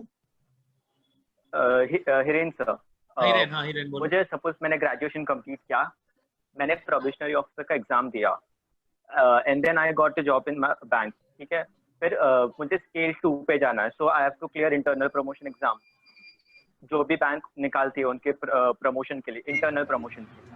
तो मैक्सिमम क्वालिफिकेशन ग्रेजुएशन ही है ना, कि उसके लिए फिर मुझे पोस्ट ग्रेजुएशन करना पड़ेगा अपना? नहीं, कोई अलग से वापस ग्रेजुएशन करने की जरूरत नहीं है, अंदर से पोस्ट ग्रेजुएशन करने की जरूरत नहीं है। देखो आईबीपीएस और एसबीआई ना 2 एग्जाम निकालती है अलग अलग। अगर ग्रेजुएशन के टर्म्स में बात करो, बैंकिंग सेक्टर में मिनिमम क्वालिफिकेशन होता है ग्रेजुएशन। आप ग्रेजुएशन से जाएंगे तो आप प्रोफेशनरी ऑफिसर बनेंगे, लेकिन अगर आपका मास्टर्स या एमबीए ये सारी चीजें हो गई हैं तो आप स्पेशलिस्ट ऑफिसर बनेंगे। स्पेशलिस्ट ऑफिसर वो ऊपर होता है, डायरेक्टली स्केल 3 के ऑफिसर्स की बात करूं, स्केल 2 या स्केल 3 की बात करूं तो स्केल 2 स्केल 3 पे ना बहुत ऊपर, उसमें एसओ के एग्जाम्स होते हैं, तो आप मास्टर्स के बाद ही दे सकते हैं। लेकिन अगर नॉर्मल की बात करूं तो नॉर्मल आप उसमें एग्जाम्स होते हैं, JIICD करके एग्जाम होता है कुछ, मुझे एग्जैक्टली नाम याद नहीं आ रहा है, जो बैंक इंटरनली होता है फॉर इंटरनल पर्सन, मतलब जो ऑलरेडी बैंकिंग सेक्टर्स में है उनके एग्जाम लेते हैं। ओपन फॉर एवरीवन नहीं होता है वो एग्जाम। जे से करके कुछ फुल फॉर्म है, JN कुछ है, मैं चेक करके बता दूंगा। वो इंटरनली एग्जाम्स होते हैं। जैसे आप ऑलरेडी मैनेजर्स हैं, तो मैनेजर्स तो स्टेट बैंक ऑफ इंडिया के लाखों ब्रांच है और लाखों मैनेजर्स हैं, तो उन लाखों के लिए एग्जाम्स होंगे। फिर वो स्केल 2 ऑफिसर्स बनते हैं, फिर स्केल 3 और स्केल 4, फिर धीरे धीरे जैसे आपका प्रमोशन हो, जैसे स्केल 2 क्या होता है, आपके अंदर 6 ब्रांच आ जाएगी, आप 6 ब्रांच के इसके मैनेजर हो जाएंगे। फिर स्केल 3 आपके अंदर पूरा डिस्ट्रिक्ट का मैनेजर आ जाएगा। स्केल 4 आपके अंदर पूरा स्टेट के मैनेजर्स आ जाएंगे। तो ये डिफरेंट कैटेगरीज है। इंटरनल एग्जाम देके आप जा सकते हैं, देयर इज नथिंग है आपको एक्स्ट्रा पोस्ट ग्रेजुएशन करने की जरूरत है। हिरेन सर कोई स्टैटिस्टिक्स में कर दो। एक second Hiren, you okay? Doubt clear हो गया? Yes sir, I wanted to ask you. हाँ ओके, थैंक यू। हाँ विष्णु Yes, कौन sir. बोल रहा है? विष्णु, अक्षय कौन है? जीत भट्टाचार्य सर। एसपी के लिए कितना अटेम्प्ट होता है सर? बोलो कौन बोल रहा है? Sir RPSC DSP exam conduct करवाता है क्या? मेरी आवाज नहीं आ रही है किसी की। Sir what is the salary of clerk? Clerk की सैलरी बेटा 45-50 से स्टार्ट होती है। Sir RPSC DSP exam direct करवाता है क्या? जैसे एसआई का होता है ना डायरेक्ट एग्जाम आरपीएससी के थ्रू, वैसे डीएसपी या डीवाईएसपी का होता है क्या? बताया तो होता है एग्जाम आरपीएससी में। ओके, आरपीएससी करवाता है डीवाईएसपी का। Okay yes. सर कोई स्टैटिस्टिक्स में करियर होता है गवर्नमेंट के लिए? स्टैटिस्टिक्स में करियर होता है, स्टैटिस्टिकल ऑफिसर होता है, असिस्टेंट ऑडिट ऑफिसर होता है, स्टैटिस्टिकल ऑफिसर होता है. For that you have to give Staff selection Commission. एक एसएससी के एग्जाम्स होते हैं, वो आपको देने पड़ेंगे. Okay sir. सर ये बैंकिंग के एग्जाम्स कब कंडक्ट होते हैं? साल भर में 3 बार कंडक्ट होता है. मतलब अगर मैं बात करूं तो बैंकिंग एग्जाम साल भर में 2 बार कंडक्ट होता है, पर 3 बार इसलिए क्योंकि एक आरबीआई भी एग्जाम लेता है. और मैं बात करूं तो एसबीआई एक बार पीओ का वैकेंसी निकालेगी, एक बार क्लर्क की निकालेगी. सबके अलग अलग एग्जाम, पीओ के लिए अलग एग्जाम, क्लर्क के लिए अलग एग्जाम, आरआरबी के लिए अलग एग्जाम. आईबीपीएस भी अलग एग्जाम निकालेगी 3. तो 3 और 3 कितने हो गए? 6. और सेपरेट बैंकिंग, जैसे ड्यू टू दिस सिचुएशन बहुत सारे फैमिली मेंबर्स ने अपने बच्चों को, या फिर बहुत सारे हस्बैंड ने अपनी वाइफ को, या वाइफ ने अपने हस्बैंड को, या फिर बच्चों ने अपने पापा मम्मी को जॉब पे जाने के लिए मना कर दिया, या लोगों ने खुद ने अपने जॉब पे नहीं गए. क्यों? इस डर से कि कोविड सिचुएशन की वजह से ऑफिस नहीं जाना. तो अब बैंकों को तो क्राइसिस होगी, तो बैंक क्या करती है? मैंने एग्जाम निकाल दिया, आप घर बैठे बैठे एग्जाम दे दो, एग्जाम क्लियर करके मेरे आओ ऑफिस में. यस सर, मुझे ये पूछना था, लाइक मेरे mom dad they both are advocates. Hello आप जी थोड़ा जोर से बोलो. मेरी आवाज आ रही है sir? Perfect. Yes sir. My mom dad they both are advocates. They are practicing in high court. So sir they suggested me कि like if I do law 12th के बाद, so it will be a base for me to crack civil services because most of the question they are based constitutional, they are based. So is it like that कि law किया तो like sir UPSC के लिए बहुत अच्छा ये support मिलता है? देखो GS2 जो होता है यूपीएससी में, जो मेंस में GS2 होता है, जैसे मैंने बताया 9 पेपर्स होते हैं. ज्यादा डिटेल में जाएंगे क्योंकि वो बहुत बोरियत का काम है, क्योंकि यहाँ बैंकिंग वाले भी हैं, तो मैं ज्यादा डिटेल में उसमें नहीं जाऊंगा. लेकिन GS2 होता है, जो GS2 में पॉलिटी, गवर्नेंस एंड कॉन्स्टिट्यूशन होता है. अगर आप लॉ कर रहे हो, जैसे मैं भी फर्स्ट ईयर लॉ कर रहा हूँ अभी, तो लॉ करने से क्या होगा, आपको क्या हेल्प मिलेगी कि लॉ करने से आपका पॉलिटिकल बैकग्राउंड बहुत अच्छा हो जाएगा. आपको कॉन्स्टिट्यूशन, गवर्नेंस, ये सारी चीजें लॉ बहुत अच्छे से हो जाएंगे. आर्टिकल्स बहुत अच्छे से क्लियर हो जाएंगे कि जितने भी हमारे आर्टिकल्स हैं हमें बहुत अच्छे से क्लियर हो जाएंगे. Because law is what, properly आपको इंडियन कॉन्स्टिट्यूशन आपके दिमाग में बैठ जाएगा. ठीक है जी. तो आपके अंदर लॉ बैठ गया तो आपका GS2 बहुत अच्छा जाएगा. लेकिन GS1 जो हिस्ट्री में बहुत अच्छा, हिस्ट्री उसको ये एंशिएंट ढूंढना, ये सारी चीजें जो करते हैं हिस्ट्री में, उसको बहुत अच्छा लग जाएगा. तो उसके लिए GS1 अच्छा जाएगा. तो आपका GS2 बहुत अच्छा जाएगा. आप किसी एक सब्जेक्ट से आप यूपीएससी क्लियर नहीं कर सकते. एक सब्जेक्ट आपका बहुत अच्छा हो जाए, लेकिन एक वीक सब्जेक्ट से आप जरूर यूपीएससी क्लियर कर सकते, लेकिन एक स्ट्रॉन्ग सब्जेक्ट से आप नहीं कर सकते. So what you suggest, like normal graduation after that 3 years law or like 12th के बाद किया तो? देखो 12th के बाद देना था तो अब आपको फॉर्म भर देना चाहिए था. हाँ सर, मैं फॉर्म फिल कर दिया हूँ, अभी लिंक ओपन हुआ था सीईटी का, वो फिल कर चुका हूँ. बट लाइक नॉर्मल बीए में एडमिशन केईएस में ही लिया है sir. So like after graduation 3 years का better है. So like history and all subjects will get. देखो अगर आपको यूपीएससी जाना है जी, to be very honest, अगर आपको यूपीएससी जाना है तो आपको 3 साल में आपको यूपीएससी 3 साल के अंदर आपको ग्रेजुएशन की डिग्री मिल जाएगी. Yes sir. ठीक है. अगर आप लॉयर की जाओगे तो आपको 5 साल में यूपीएससी की डिग्री मिलेगी. ठीक है, सॉरी ग्रेजुएशन की डिग्री मिलेगी 5 साल में. आप सिविल सर्विस एग्जाम तीसरे साल से दे सकते हो. yes. तब तक शायद आप तीसरा साल, चौथा साल और 5वां साल आप थर्ड अटेम्प्ट दे रहे रहोगे. अगर आपका दोनों अटेम्प्ट नहीं हुआ, I am talking about a worst scenario. लेकिन अगर आप लॉ ऑप्ट करते हो और आपको करियर देख रहे हो सिविल सर्विस के हिसाब से, तो आप 5th ईयर से देना चालू करो. 5th ईयर से. तो आपको अगर सिर्फ पॉलिटी पढ़ना है तो आप 1 साल में पूरी पॉलिटी पढ़ सकते हो, तब भी आपके पास 1 साल बचेगा. ओके, समझ रहे हो? Yes sir. हाँ सर, यूपीएससी में एससी कैटेगरी के लिए कितने अटेम्प्ट्स होते हैं sir? No attempt limit bro, no attempt limit. SC ST no attempt limit. Shubham, IBPS के लिए प्रिपरेशन कैसे करने का? किसके लिए? आईबीपीएस के लिए. आईबीपीएस? हाँ आईबीपीएस बताया तो. आईबीपीएस के लिए बैंकिंग एग्जाम्स है, institute of banking personal selections, उसके एग्जाम्स होते हैं. उसमें आपको क्लियर करने के लिए इतना ज्यादा कुछ नहीं है. नॉर्मल एक बैंकिंग एग्जाम है, 3 सब्जेक्ट पढ़ने पड़ते हैं, तीनों के तीनों सब्जेक्ट प्रीलिम्स और मेंस में आते हैं और एमसीक्यू बेस्ड है. सिंपल सा लॉजिक है, एमसीक्यू बेस पे आपके एग्जाम्स होंगे, दैट्स इट. सर मतलब क्लासेस करने की जरूरत है कि ऐसे हो जाएगा? मतलब मैंने वही बताया जो मुझे स्टार्ट में किसी ने क्वेश्चन पूछा था. क्लासेस आपको हेल्प नहीं करती है, आपको गाइडेंस की जरूरत है. मैंने भी कोई क्लास नहीं चालू किया था. मैंने क्लास इसलिए चालू किया क्योंकि जब मैं किसी क्लासेस में गया था तो मुझे बोला गया था सर आपकी फीस 80,000 रुपए है यूपीएससी के लिए. तो मैं बोला 80,000 कहाँ से लाऊं, घर जो भी कुछ नहीं है, मैं किडनी बेचनी पड़ेगी 80,000 रुपए के लिए। पापा की नौकरी थी 13,000 रुपए, 80,000 लाऊंगा कहाँ से? मैं बात कर रहा हूँ 6 साल पुरानी, अब तो वही चीज 1.5 लाख रुपए हो गई, तो मैं 1,80,000 लाऊं कहाँ से? क्लासेस इसीलिए खोल दिया ताकि गरीबों की हेल्प हो जाए। यहाँ मैं कोई कमाने नहीं बैठा हूँ, बस इसीलिए बैठा हूँ कि जो रेंट होते हैं, जो प्रोफेसर होते हैं, जो यूपीएससी क्लियर करके इतनी मेहनत कर चुके हैं कि क्लियर कर सकते हैं, लेकिन फिर due to some financial condition से क्लियर नहीं कर सकते हैं, वो यहाँ पे आए, पढ़ाएं, थोड़ा अपना फैमिली भी सपोर्ट कर रहे हैं। इतनी नॉलेज है, नॉलेज शेयर करने से ही बढ़ता है। आप कभी भी अपने प्रोफेसर्स को कोई चीजें पूछते हैं, फटाक से क्यों बता पाते हैं? क्योंकि वो उसी फील्ड में 10 साल 15 साल 2 साल 10 साल से उसी फील्ड में, और आपके पेरेंट्स भी उतने नॉलेजेबल है, लेकिन वो पेरेंट्स किस फील्ड में है? दूसरे फील्ड में। जैसे आपके प्रोफेसर्स हैं, आपके प्रोफेसर्स आपके लिए प्रोफेसर है, उनके बच्चों के लिए तो किसी पेरेंट्स के लिए वो शायद और अच्छे से गाइड कर पाएंगे पढ़ाई के मामले में। किसी के मॉम डैड राशन की दुकान कैसे चलाते हैं वो अच्छे से कर पाएंगे। किसी के मॉम डैड एक बिजनेसमैन कैसे बनना है वो अच्छे से बता पाएंगे। एक प्रोफेसर एजुकेशन अच्छे से दे पाएगा अपने बच्चों को, क्योंकि वो खुद ही प्रोफेसर है। सिंपल सा लॉजिक है। तो स्टार्ट करने के लिए कोई शुभ मुहूर्त या पंडित जी आके बताएंगे कि बेटा मंडे आपके लिए शुभ मुहूर्त है, एक समोसे के साथ लाल चटनी मिला के खाओ तो आपका शुभ दिन होगा, एक यज्ञ करना होगा, ऐसा कुछ नहीं होता। एक सिंपल सा लॉजिक है, बुक उठाओ और पढ़ना चालू करो और सिविल सर्विस की तैयारी करो या किसी भी गवर्नमेंट सेक्टर की तैयारी करो। एक चीज है हमेशा जिंदगी में याद रखना कि आज जो आपके पास है ना, अगर आप आज की जिंदगी एक साल भर, एक 1 ईयर की बात कर रहा हूँ, बहुत वर्स्ट सिनेरियो, 1 साल अगर आप सैक्रिफाइस कर दिए तो जिंदगी भर सुकून से बैठ के खाओ। आज मेरे पास गाड़ी है, किसी के साथ जाना है, कुछ भी करना है, सब कुछ इसलिए है क्योंकि मैंने सैक्रिफाइस की 1 साल। तो अभी आपके ऑनलाइन लेक्चर चालू है यूपीएससी से related? Yes, online lectures is everything is going on, because अब सब चीजें ऑनलाइन हो गई है, तो हमें भी ऑनलाइन स्टार्ट करना पड़ा है। अगर इसमें से 4-5-6 तो online fresh batch for UPSC, वैसे तो 1-2 दिन पहले ही चालू हुआ था, अभी I don't remember exactly, but हाँ कुछ दिन पहले मेरा फोन टूट गया है तो इसलिए मुझे एग्जैक्टली नॉलेज नहीं है कि कितने दिन पहले से चालू हुआ है। But I will share you the contact details of my assistant Rahul और मिनल मैम, जो कि आपको बहुत अच्छे से, मिनल मैम को बहुत लोग जानते नहीं है, तो वो लोग का कॉन्टैक्ट डिटेल मैं आपको शेयर कर लूंगा।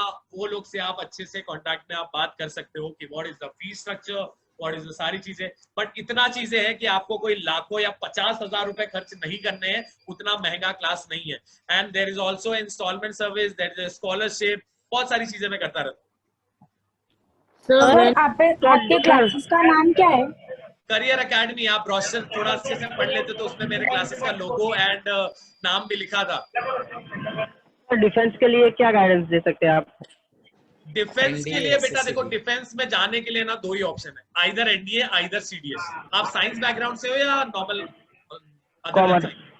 कॉमर्स से हो तो आप आर्मी ज्वाइन कर सकते हो। 10+2 क्या था? साइंस था, कॉमर्स था? कॉमर्स। आप सिर्फ इंडियन आर्मी ज्वाइन कर सकते हो, आप एयरफोर्स और नेवी नहीं ज्वाइन कर सकते।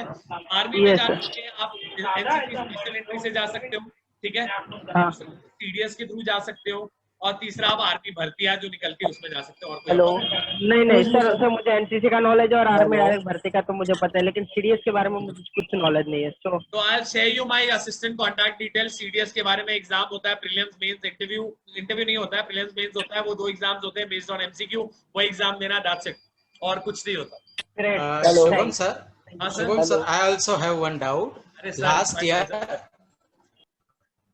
Last year in the month of June 2019, one reservation was introduced by central government, economically weaker section, and the order says 10% reservation in admission and job in central government and in that particular state. So yes. I just wanted to know, is there any age relaxation in UPSC or any particular state exam, civil services exam? Based on age relaxation for economic weaker sections? Yes. Okay, there is no age relaxation in such for the UPSC as per as best of my knowledge. और दूसरी चीज sir अगर मैं आपको बोलूं तो economic weaker section का categories define किया हुआ है, अलग अलग स्टेजेस से डिफाइन किया हुआ है। जैसे दिल्ली में एक शुभ्रा रंजन सर की क्लासेस चलती है फॉर यूपीएससी, वहां पे कोई भी एग्जाम नहीं ले सकता। आफ्टर ये जून उन्होंने स्टार्ट किया था। शुभ्रा रंजन सर का एक ही है कि अगर किसी की एनुअल इनकम 1,20,000 से कम है, एनुअल इनकम आप टॉकिंग, मतलब एक परिवार अगर 10,000 रुपए उसके डैड मॉम मिलके कमा रहे हैं एक पेरेंट्स या खुद वो अकेला रह रहा है तो 10,000 रुपए कमा रहा है, तो वो उनको फ्री में पढ़ाएंगे। सर मेरी आवाज आ रही है ना? Yes yes yes. शिवम तुम्हारे फिर माइक में कुछ इश्यू होगा, I can't hear you. Shivam तुम अपना तो देख लो स्पीकर, ठीक है। तो उन्होंने एक ही चीज बोला कि जो भी इश्यूज है, जो भी प्रॉब्लम है, अगर 1,20,000 के नीचे है तो मैं आपको पढ़ाऊंगा, फ्री में पढ़ाऊंगा। और इस साल आउट ऑफ 100 स्टूडेंट्स उनके क्लास से 77 स्टूडेंट्स ने यूपीएससी पास किया है। तो सुब्रा रंजन सर का यूपीएससी में पकड़ इतना अच्छा है। और यूपीएससी में इकोनॉमिक वीकर सेक्शन के लिए जस्ट लाइक अ रिजर्वेशन है, लेकिन एक एज रिलैक्सेशन नहीं। रिजर्वेशन दे दिया है just like SC ST OBC का रिजर्वेशन है, वैसे एक इकोनॉमिक वीकर सेक्शन के लिए रिजर्वेशन दिया है। और एज पर वुमेन के लिए ऐसा कुछ नहीं है, रिजर्वेशन भी नहीं आया हुआ यूपीएससी में। लेकिन हाँ, फीस रिलैक्सेशन है। जैसे एक नॉर्मल स्टूडेंट के लिए यूपीएससी की फीस 100 रुपए होती है, वुमेन के लिए फीस 0, कोई फीस नहीं। फॉर्म भरो तो पास फेल कुछ नहीं जा रहा। Excuse me sir. हाँ बोलो। सर आरपीएससी का जो पीएसआई का एग्जाम होता है ना, उसमें ओबीसी की क्या कितने अटेम्प्ट्स अपन दे सकते हैं और एज लिमिट क्या है? बेटा आरपीएससी ना राजस्थान पब्लिक सर्विस कमीशन के बारे में एग्जैक्ट नॉलेज नहीं है कि ओबीसी का कितना रिजर्वेशन होता है उसमें, उतना ज्यादा तो मैं नहीं बता पाऊंगा। RPSC if you talk about MPSC तो मैं बता सकता हूँ। आरपीएससी के बारे में बेटा आई हैव टू रिसर्च, क्योंकि मैं गलत नॉलेज नहीं दे सकता। मुझे उसके आरपीएससी राजस्थान पब्लिक सर्विस ना मैंने कभी दिया ना, उसके बारे में ज्यादा इंक्वायरीज आती है, तो उतना मुझे पता है। If you talk about MPSC तो मैं ज्यादा आपको अच्छे से बता पाऊंगा। राजस्थान के बारे में उतना ज्यादा नहीं पता है, बट इतना बता दूं तो ज्यादा फर्क इसी चीज के लिए पड़ता है कि एक यूनियन में आपको, जैसे कि मंगल पांडे, बहुत लोग सुने होंगे मंगल पांडे, भगत सिंह का नाम, तो इनकी बैकग्राउंड यूपी से होती है, उत्तर प्रदेश से होती है, ठीक है। और एक शिवाजी महाराज की बात करो तो महाराष्ट्र से होती है। तो अगर आप यूपीएससी दे रहे हैं तो इन दोनों के बारे में पढ़ना है, लेकिन अगर आप महाराष्ट्र पब्लिक सर्विस कमीशन दे रहे हैं तो आपको शिवाजी महाराज के बारे में पढ़ना है, नॉट अबाउट मंगल पांडे और भगत सिंह। तो एज लिमिट भी आइडिया है? Age limit Suraj I don't have any idea about RPSC की, उसमें क्या है। मिनिमम एज लिमिट 21 है, ये मुझे पता है आरपीएससी का, बट उसके अलावा मुझे राजस्थान के बारे में कोई आइडिया नहीं। ठीक है। Could you please guide us regarding the most scoring subjects as optionals? एक सेकंड, कौन बोल रहा है? थोड़ा जोर से बोलो, मुझे सुना नहीं। Sir, could you please guide us regarding the most scoring subjects as optionals for UPSC? There is no scoring subject as such for the optional की अगर मैं बात करूं तो कोई scoring subject नहीं है, लेकिन recommended subject. Sorry? Your recommended subject may be economics. और देखो मुझे तो economics, to be very honest personally मुझे इकोनॉमिक्स बहुत पसंद है, तो इसलिए मैं इकोनॉमिक्स इकोनॉमिक्स पे ज्यादा ध्यान देता हूँ। लेकिन अगर मैं नॉर्मल चीजों की बात करूँ इकोनॉमिक्स के अलावा, तो स्कोरिंग सब्जेक्ट देखो आपके ऊपर डिपेंड करता है। अगर आपके ऊपर उसका कमांड बहुत अच्छा है तो आप किसी भी सब्जेक्ट पे आराम से स्कोरिंग कर सकते हो। लेकिन अगर आपका स्कोरिंग सब्जेक्ट उतना ज्यादा अच्छा नहीं है, जैसे कि अगर मैं बात करूँ, अब आपके हिसाब से आपका फेवरेट सब्जेक्ट कौन है? Economics. Economics, okay. Economics, I love economics. I'm so glad economics वाले बच्चे हैं। प्रिंसिपल मैम को भी बहुत पसंद है इकोनॉमिक्स। आपका भी most dynamic and such a great subject it is an amazing subject. Yes. तो इकोनॉमिक्स क्यों अच्छा लगता है मेरा, मैं आपको बताऊं। इकोनॉमिक्स जैसे हर एक के लाइफ में ना एक पर्सनल सब्जेक्ट होता है कि भाई इकोनॉमिक्स बहुत अच्छा लग रहा है, इकोनॉमिक्स इसलिए। आपके कोई दोस्त होगा जिसको इकोनॉमिक्स बहुत टफ लगता है। I have many, of course, है, काफी है। मैथ्स बहुत टफ लगता है। जी जी। Sir can I get e certificate if I leave now? Megha ma'am से बात करो बेटा, मुझे नहीं पता। yes you will definitely get don't बेटा जिसको जो है वो ई सर्टिफिकेट के लिए कर रहे हो, तो ई सर्टिफिकेट इतना ज्यादा, आज 10 सर्टिफिकेट 50 सर्टिफिकेट, उसका कुछ इतना वैल्यू नहीं है। वैल्यू नहीं है। हाँ, yes. Hello sir. yes. हाँ, एक सेकंड मैं अमीरा का क्लियर कर दूं, उसके बाद मैं I'll come back to you Nitesh, ठीक है अमीरा? हाँ, तो सब्जेक्ट ऐसा कुछ नहीं होता है, बट आपके मनपसंद जो सब्जेक्ट है ना, आप उसमें ज्यादा स्कोर कर सकते हो। जैसे मैं अगर बोलूं कि बेटा सोशियोलॉजी बहुत स्कोरिंग सब्जेक्ट है, तो आपका मन नहीं है लेकिन आप फिर भी सोशियोलॉजी पढ़ रहे हो, तो आप क्या स्कोर कर पाओगे? आपका इकोनॉमिक्स बहुत स्कोरिंग है।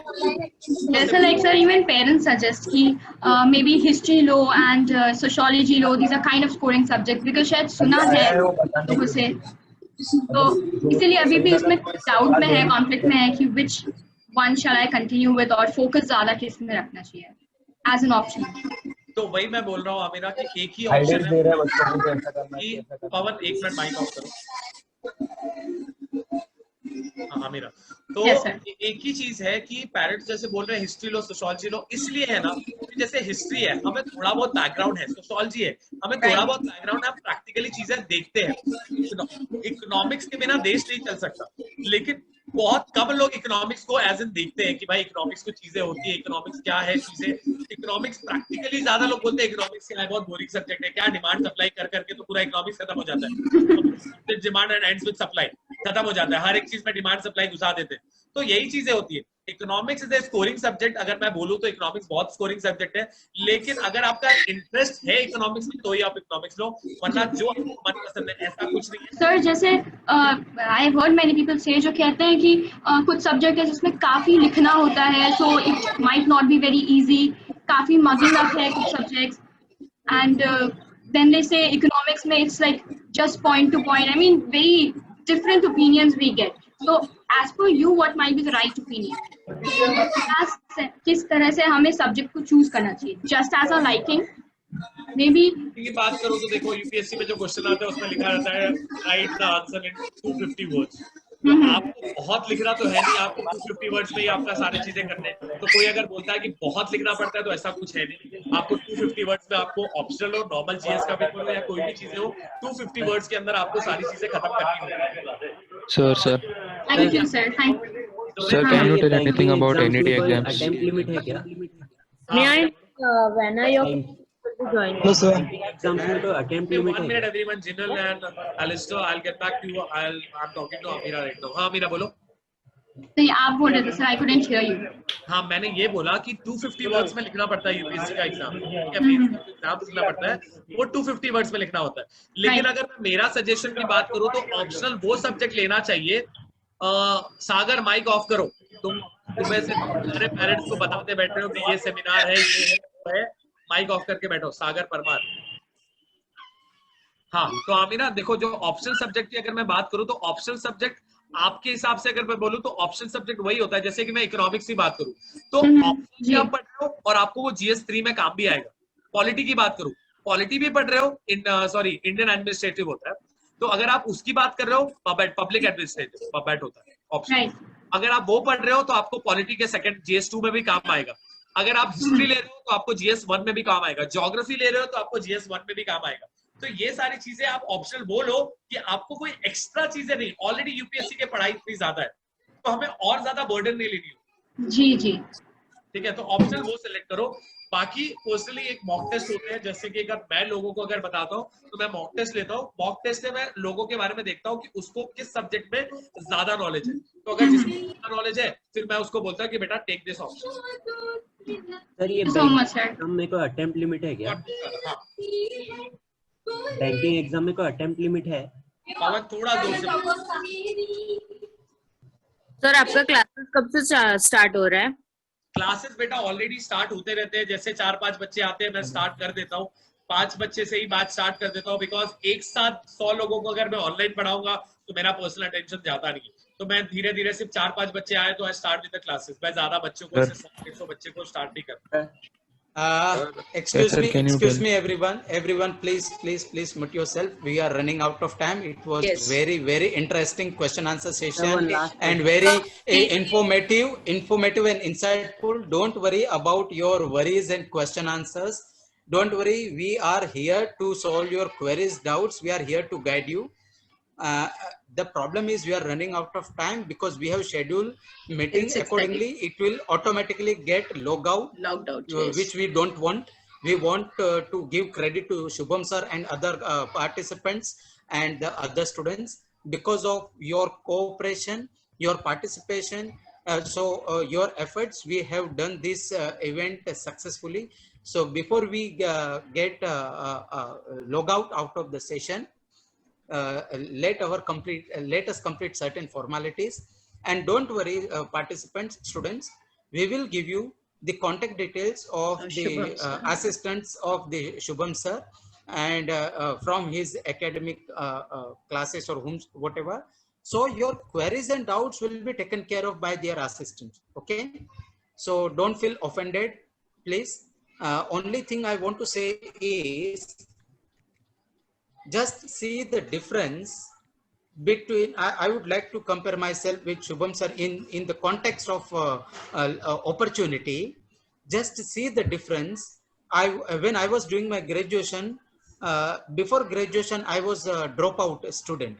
Okay, I dropped my school in 8th standard and then joined school, and then I did graduation and other things. But I was aspirant for defense and then civil services. The only problem was no idea, no friends, no idea, no colleagues, no elders to guide what to do, where to go, whom to contact, when to start, or nothing. But then too somehow I managed. Today I have reached this level. But you can see the person who got right advice at the right point of time and acted on those right things. Now you can see the difference at the age of 23 where he is, and still he is aspiring for more heights to be achieved. So what I want to say, as he rightly said, that work on your today. Okay. So glad, sir. Thank you so much, sir. So yesterday in my lecture, I told in the class that push yourself. No one is going to do for you. So teachers, other speakers and people will come and they will show you the direction and path, but it is ultimately you who has to walk upon that path. Okay. So thank you so much, Subham Shah and Megha ma'am and other volunteers of the CGC. I now request the student to give vote of thanks. Yes, Kajal, go ahead. Kajal. Thank you, sir. Good evening, everyone. Myself. Sir, I conclude myself. एक ही चीज बोलूँगा sir कि I'll put my assistant's number और group Yes, में. sir, definitely. Yes, sir. तो कुछ जिनको भी doubts हैं तो आप personally via मेरे से contact कर सकते हैं. Sir, you can provide those numbers to us. We will share with all these participants. Okay, Yes, I'll sir. share it to you, ma'am. Yes, sir. Yes, sir. We will share in the WhatsApp group. All the students, I will share it. Okay, thank you, ma'am. Kajal, you may Thank go you, sir. ahead, please. Kajal, Secretary of Career Guidance Cell, would like Speak. to thank you, Subham sir, for enlightening us on today's topic. We will be grateful to you, sir. Thank you so much. I would also like to thank our principal, Dr. Lily Bhushan ma'am, and the vice principal, Dr. Kanan, for allowing us to conduct the event. I would also like to thank Dr. Megha Sharma ma'am, Dr. Urmila Singh ma'am, and Jatin sir for providing us the opportunity. I would also like to thank our career guidance cell team for their efforts and supports. Last but not the least, dear participant, without your participation, this event would not be successful. So thank you for your presence. Thank you, everyone. Thank you, Shubham sir, and thank you everyone. Thank you very much, Shubham sir. Thank you so much, ma'am and sir. It was like fantastic session. बहुत time बाद ऐसा मजा आया कि किसी से interact हुआ, बहुत लोगों ने बहुत सारी चीजें बात की. Thank you so much, ma'am. Yes, sir. Thank you very much. Thank you very much, sir. I will end the session. Yes.